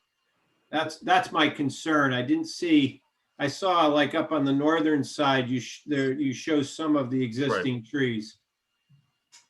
So I don't want to speculate on how the survey was done. I would imagine that we didn't have access to the properties on the west to shoot those trees when it was prepared. If we did have those locations, yes, we could take them into account, their height and species that they would have. I think. Yeah, and maybe I wasn't looking for quite that much precision. I think it's the ability to even be on this property and be able to at least, you know, view some of the more significant trees that are adjacent to make sure that your design is in sync with those adjacent trees. So what you're confirming is that your design is 100% reliant on the arborist survey? It's relying on the site survey and the arborist forester recommendations and analysis of what was worth keeping or not worth keeping on the property. Yes. Okay. And then my second question stems from, did you consider raising the caliper on those, the trees between the lot that's between the townhomes and the lot, and consider staking? They would be staked regardless of size. We did I consider. didn't see staking in the detail on your plan. It's there's I believe on the additional detail sheets in the overall subdivision set there's additional evergreen planting details that show it, but they would be staked, and that is a addition and correction that can be made to this detail. So staking definitely, especially on the slopes. We did consider larger trees here. My worry is just physically being able to get them in without impacting grading over the property line, being that close to it. Right. You know, and staking is somewhat controversial with respect to really, you know, are you nursing the tree too carefully, and it's not really training it to be on its own. And then of course, removing the stakes is you don't want to leave the stakes up past its usefulness, usually after a year or so. So, but I would consider if we could get the plantings a little bit larger in that area to create a better visual buffer between the lot and the townhome, with something like structural staking to improve the durability of those trees, especially since they'll be, you know, exposed on that slope. Right. So, okay, thank you. Thank you. Are there any other members of the board with questions? Mr. Skolnick, any questions from you? No. All right, at that point, we will open it up to the public for questions on the landscaping only. And after that, we'll come back to Mr. Patinas. Mr. Allen was first. Thank you, Mr. Chairman. Martin Allen, 122 Woods End in Chestnut Run. Mr. Conter, you were discussing, obviously we're more concerned with lot 1 and what's behind lot 1. And I just had a hypothetical as to the house on lot 1, or the, should I say the footprint of the house. Does the footprint of the house preclude your ability to put more mature trees in as a buffer? So specifically, I just want to make sure I'm understanding, does this footprint impact the size of trees we can put on the property line here? Because of the distance between the steep slope and the footprint. Not particularly. I mean, it's pretty evenly, if not exactly in the middle of the lot, you know, width-wise. It's actually what's even closer and more impacting it, which you can see on this plan, is the subsurface stormwater system. This dashed line you see here is a 10-foot buffer we were trying to maintain from that. So on this particular lot, I think the extent of stormwater and the slopes are the biggest challenge. So the location of the, I'm sorry, is Mr. Parisi's on? Because I keep on getting echo here. Let me try again. So the location of the to be constructed subsurface stormwater system is what's precluding a more mature buffering. Is that what you're saying? I don't want to say that that's the only thing. It's that in combination with the steep slopes. So if that were to change and be able to provide more flexibility with the grading plan, then that could be helpful. If that's not what's driving the grading plan in the rear of this home, then it wouldn't make a difference. So it's a little bit of everything coming together. But hypothetically, if that house wasn't there, it could be, that area could be buffered more from the rest of the development. It's a hypothetical. I understand we're treating it as if the plan is the plan, but just hypothetically, Mr. If lot 1 didn't have a home on it at all? Is that the question? Mr. Conter. Sorry, you were breaking up for me. I'm sorry, Mr. Conter. Yes, that's the question. I mean, if lot 1 wasn't developed, I believe this proposed tree line would be back all the way at Delaware Avenue, and you would see what is existing there, just like the southern portion of lot 1. Okay. And your understanding is that it's going to be an acceptable condition of the approval that the greenery that we see on A3 rather, is going to stay in place and be undisturbed even during construction. So whatever we have as a buffer between Chestnut Run to the rear of Lot 1 Yes. and to the east of the storm basin will remain undisturbed and will remain as a buffer. Is that your understanding? Correct. Yes. The dark green on this exhibit would be protected in place during construction. That's correct. Okay. Thank you very much. Thank That's all you, my Mr. questions, Allen.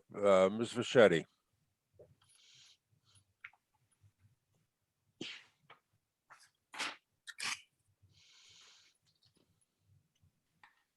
Hi, can you hear me?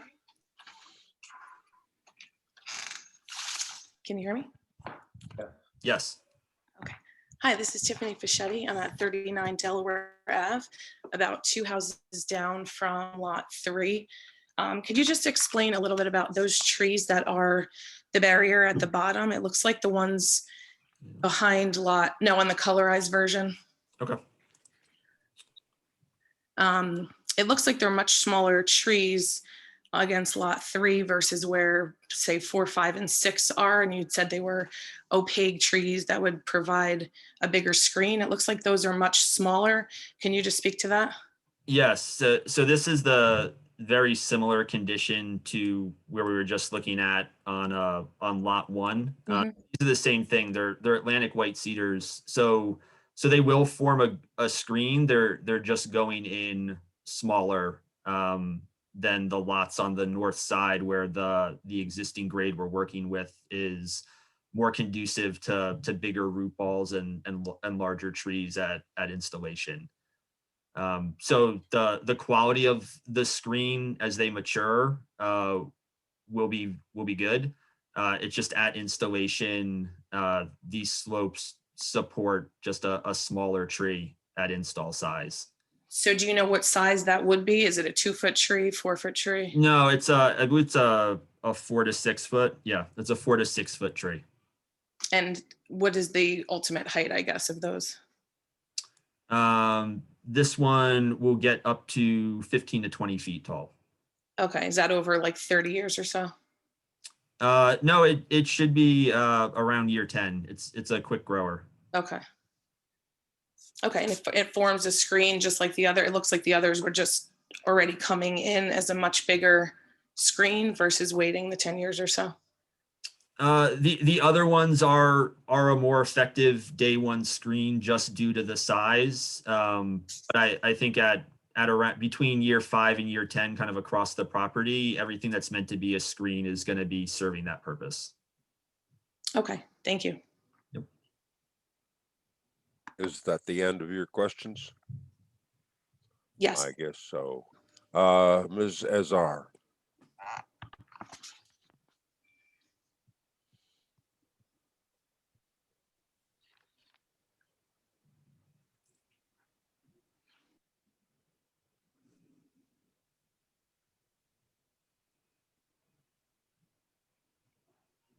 Mrs. Azar, you need to unmute.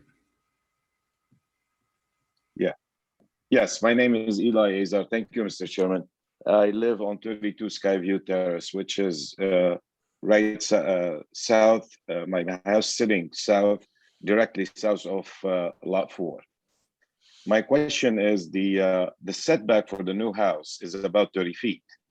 And as the architect testified earlier, there will be a deck built in the back.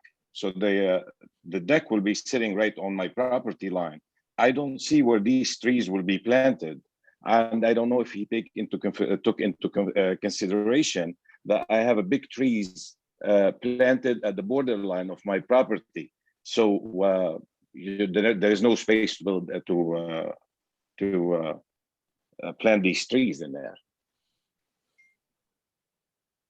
So is your question that a deck would preclude planting the screening? Yeah, because the deck would be right on my property line, and on my side there is big trees planted at the property line. So where will you be planting those trees that you're talking about? So if you're gonna plant them right at the bottom of my trees, you're gonna get these roots.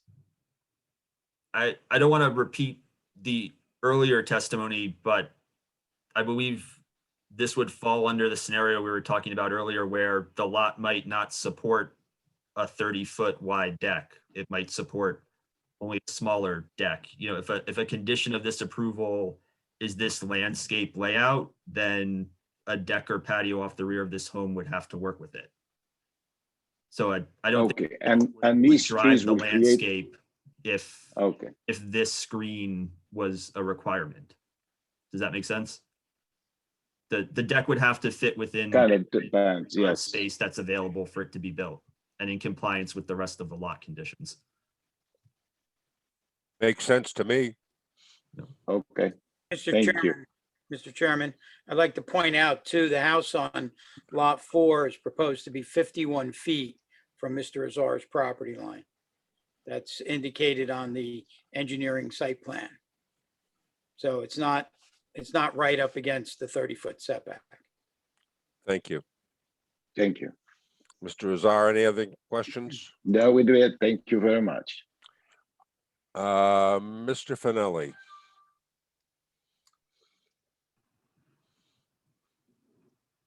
Thanks. Just making sure everybody can hear me all right. Yes. Perfect. Chris Finelli, 3 Skyview Terrace. My question's around lot 7 and in particular the stormwater basin. I know it was talked about the screening on, I guess that's the north side, that the grading wouldn't allow anything to be there. Is there an ability to move that basin to allow a big enough buffer to put screening in that area so that people aren't staring at a storm basin? Because I know there's another one in the neighborhood that's surrounded by evergreens.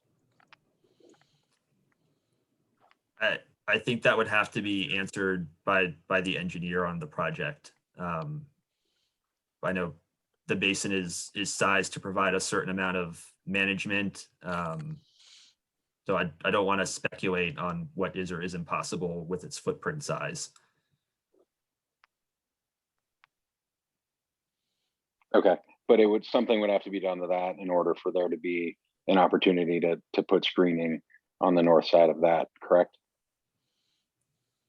Correct. Yeah, we would, in order to get proposed plants along this portion, there would need to be a change in layout on the site features, of which the basin is one of them, to ease the grading in the area. And I don't know if that's possible though. Okay, thank you. Victor, you have your hand up? Unmute. Oops, can I be heard? Yes, we hear you. I just wanted to further comment on what Mr. Finelli just said. I happen to totally agree with him. There's not, well, there are things more unsightly, but really one of the most unsightly things on any of these type of plans is to see an ugly, non-covered, non-hidden stormwater basin. It's not, it's an eyesore. And if there's any way that, it could be covered with landscaping to avoid anybody to have to look at that, whether it's the people that are going to buy homes in that neighborhood or the people that currently live there now, I think it should be heavily taken into consideration because they are unsightly.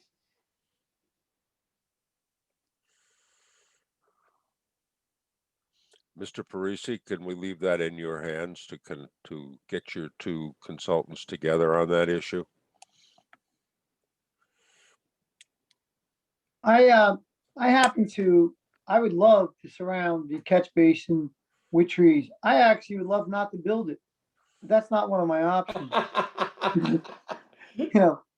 But so I just think between my engineer, between my landscape architect here, if the space, if there is something that we could surround it with evergreens, we would do it. So Chris, are you still in the, are you still in the audience? You're probably the most qualified to answer this question. Yeah, I'm here. Yeah, and Chris Nesser was previously sworn. I understand I'm still under oath. Yes, I think between Mr. Confair and myself, we can make some accommodations along that northern property line to add screening, some evergreen screening to that space, whether we massage some of the grading a little bit or you know, reconfigure things slightly. We can make some space. Awesome.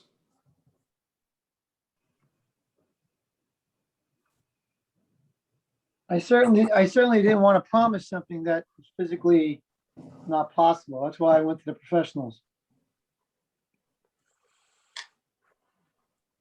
Mr. Lanzafama, do you have a comment on that? I'm just looking at sheet number 10 in the plan set. There is a flat area between the northern property line and the grade. It looks like there might be an opportunity. I'm sure Chris and Ed could figure something out in there. It looks like there is an opportunity to get maybe a cluster of green giant arborvitae or the other plant material, the Black Hills spruce possibly in that area. So you may want to just take another quick look at it, and I think they'll be able to figure it out. Yeah. Yeah, I think I just also want to point out the retaining wall around that basin is also a factor. So we just want to make sure the ultimate roots don't interfere with the stability of that wall. And yeah, I think Chris and I can make all that come together. Yeah, the wall is only 2 feet high, 2 or 3 feet high, so it's not substantial. Yeah, we'll take a look at it, and certainly we don't want, again, to undermine the wall, whether we redo the grading or however we do it. There's a solution that will get some plantings in the area there to satisfy. Have you considered using that detention basin as a place to plant, what's the word, a rain garden foliage? So the basin itself is an infiltration basin. So it's not a bio basin. Biodetection. Yeah, it's not planted out in there. It's just simply allowing the water back into the ground in that area. Okay. My goodwill, I would be willing to pay for the trees on the property owner's side, but that's a stretch. That can't be addressed in a planning board meeting. But if there's space on his side of the property, and I paid for the trees, I'm willing to do that, but I don't know how you incorporate that in a planning board meeting. I understand his concern. I think it's a real concern. But can I go meet with him and shake his hand and tell him I'm going to plant trees in his backyards? I really have no objection. I just don't think it belongs in the planning board meeting. Thank you. Victor, thank you for bringing that point up. I don't think anybody else had noticed it. Any other member of the board have a question on landscaping? All right, Mr. Vitale, what do you have next? Well, I'm gonna. Wait a minute, Mr. Jones?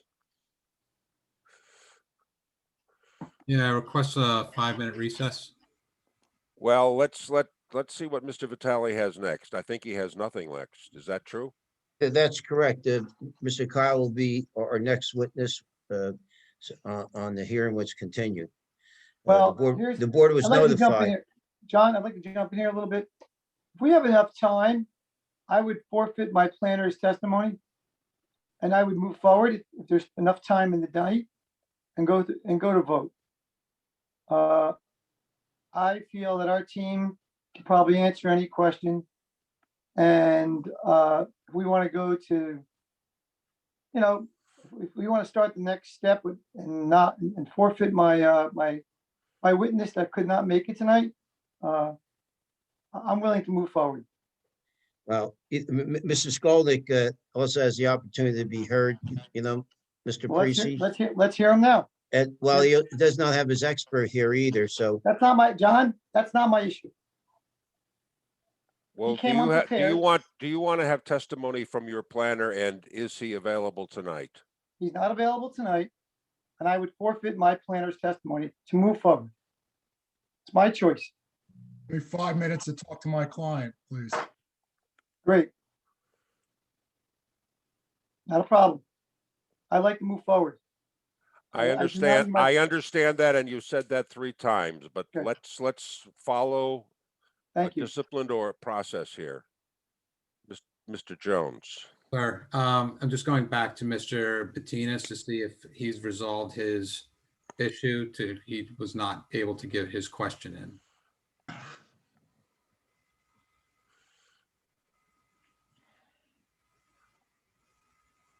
I think someone might have to promote him. Yeah, thank you.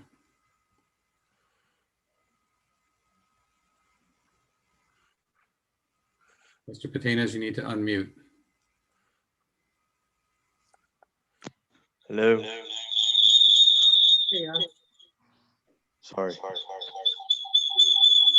Turn your other system off or mute that one.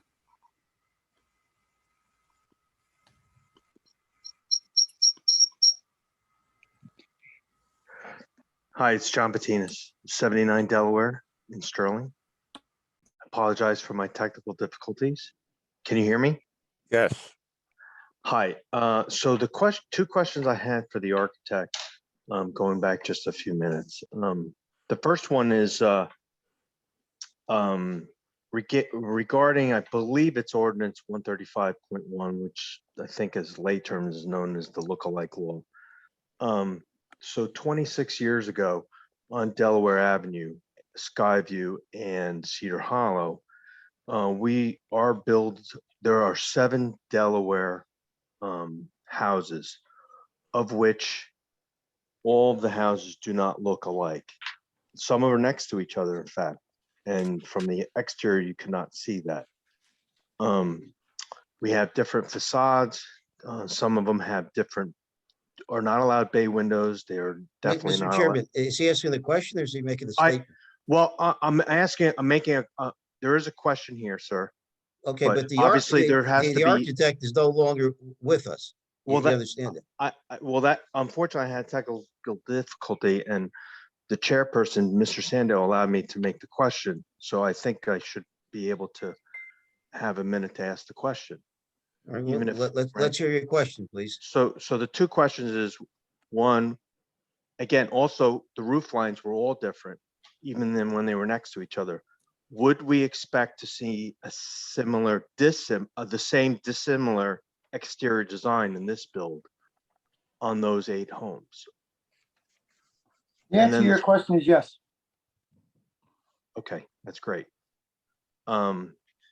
Just because so the second question I have is, on those architectural plans, there's no drawings for decks or patios, of which every house in the community has.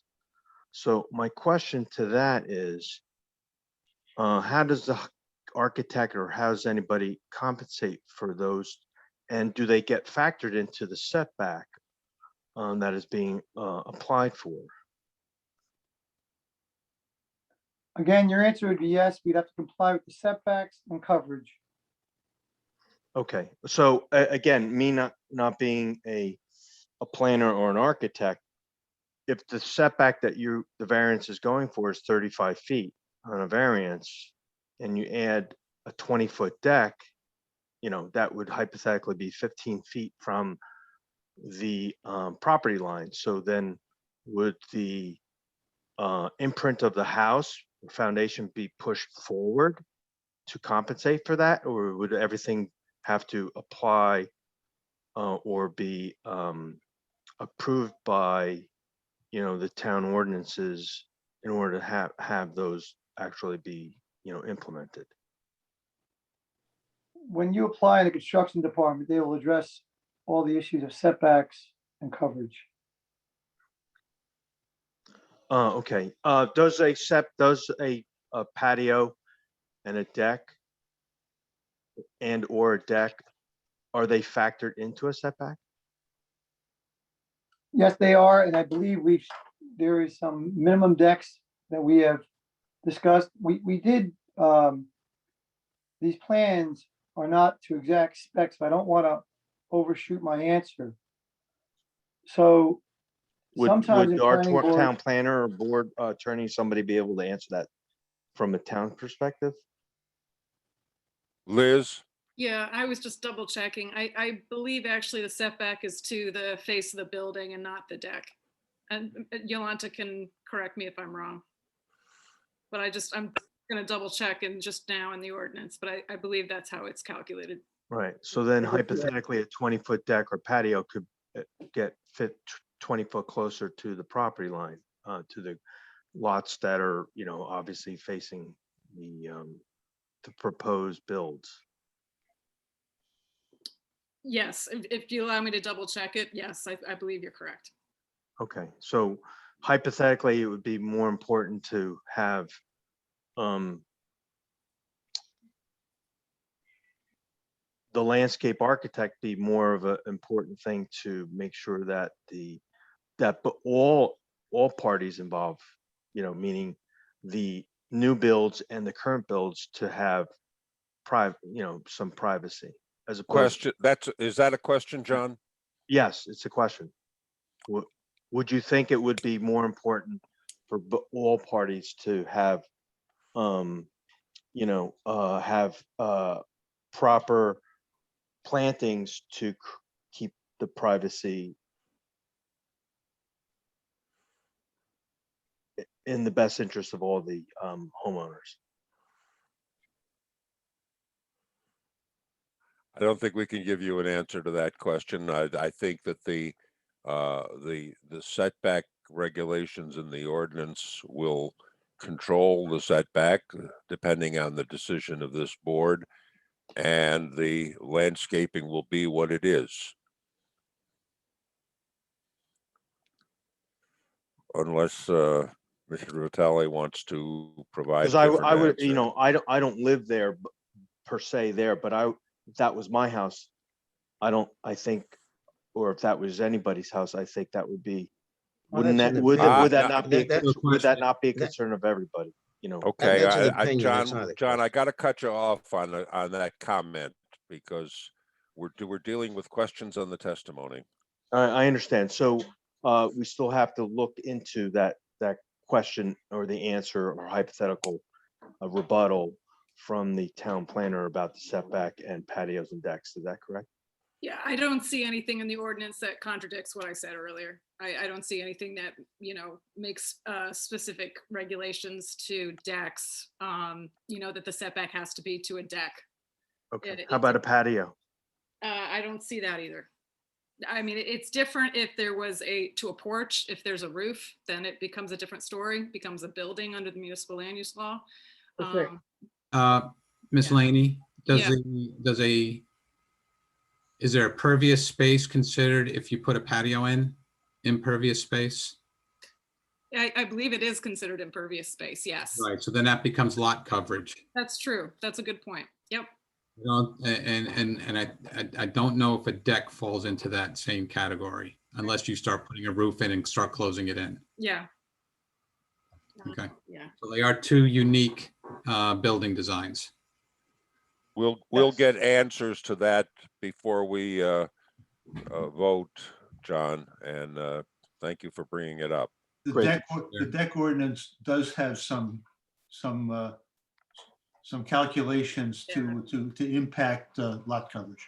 Yeah, it's just some deductions that can be made. But it is factored into lot coverage. That, thank you very much. That's something that perhaps the applicant's planner can address when he comes to the next hearing. Well,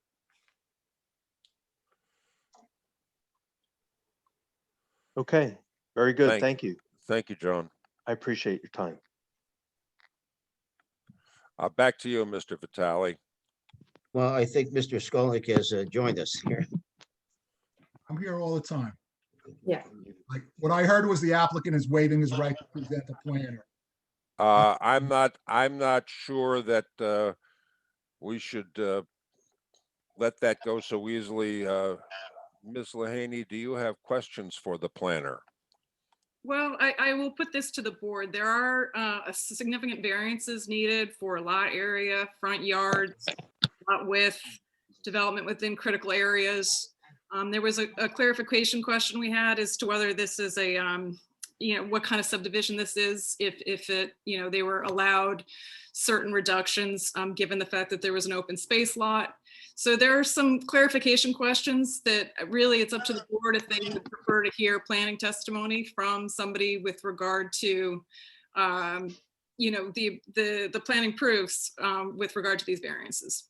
I agree with you, and I believe, Mr. Vitale, that we should do whatever we have to do to get the planner into this hearing.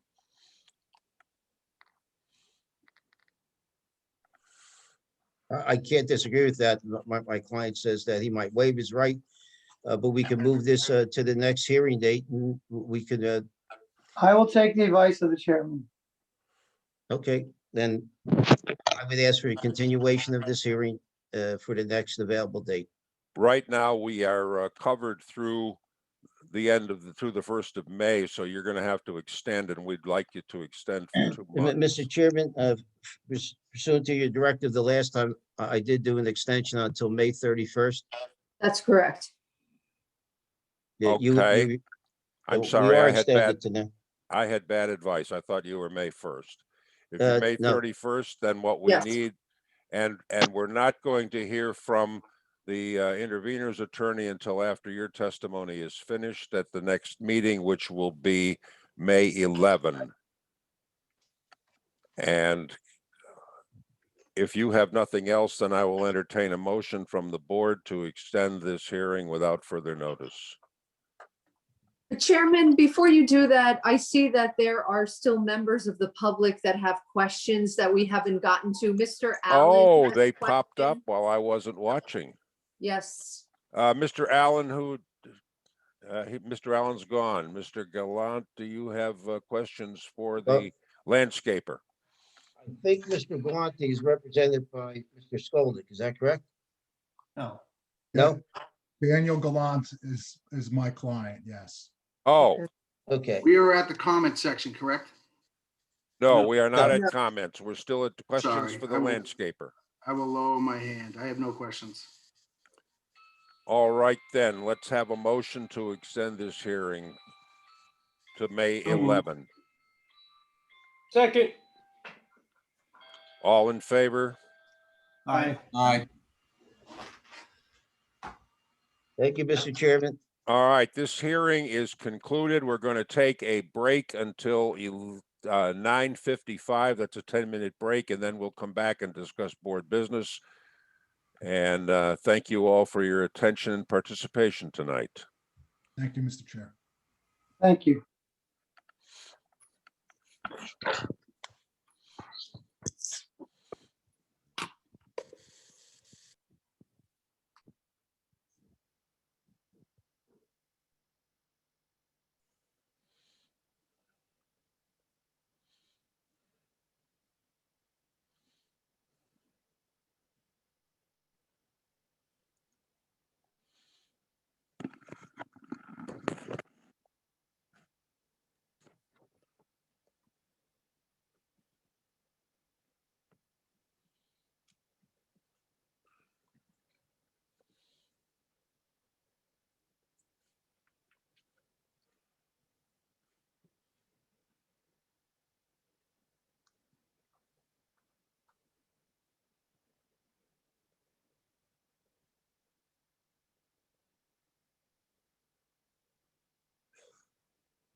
Elvis is back in the building.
I still show 17 people sitting in the audience, and I just like to advise you that the rest of this meeting will be internal board business, and there will be no opportunity for public comments before we adjourn. So you don't have to hang around.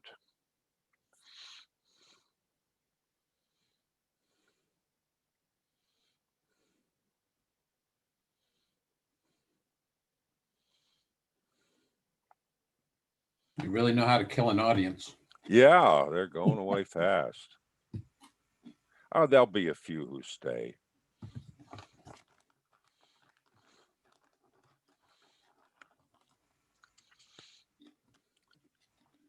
Although we are going to discuss pot. Still recording.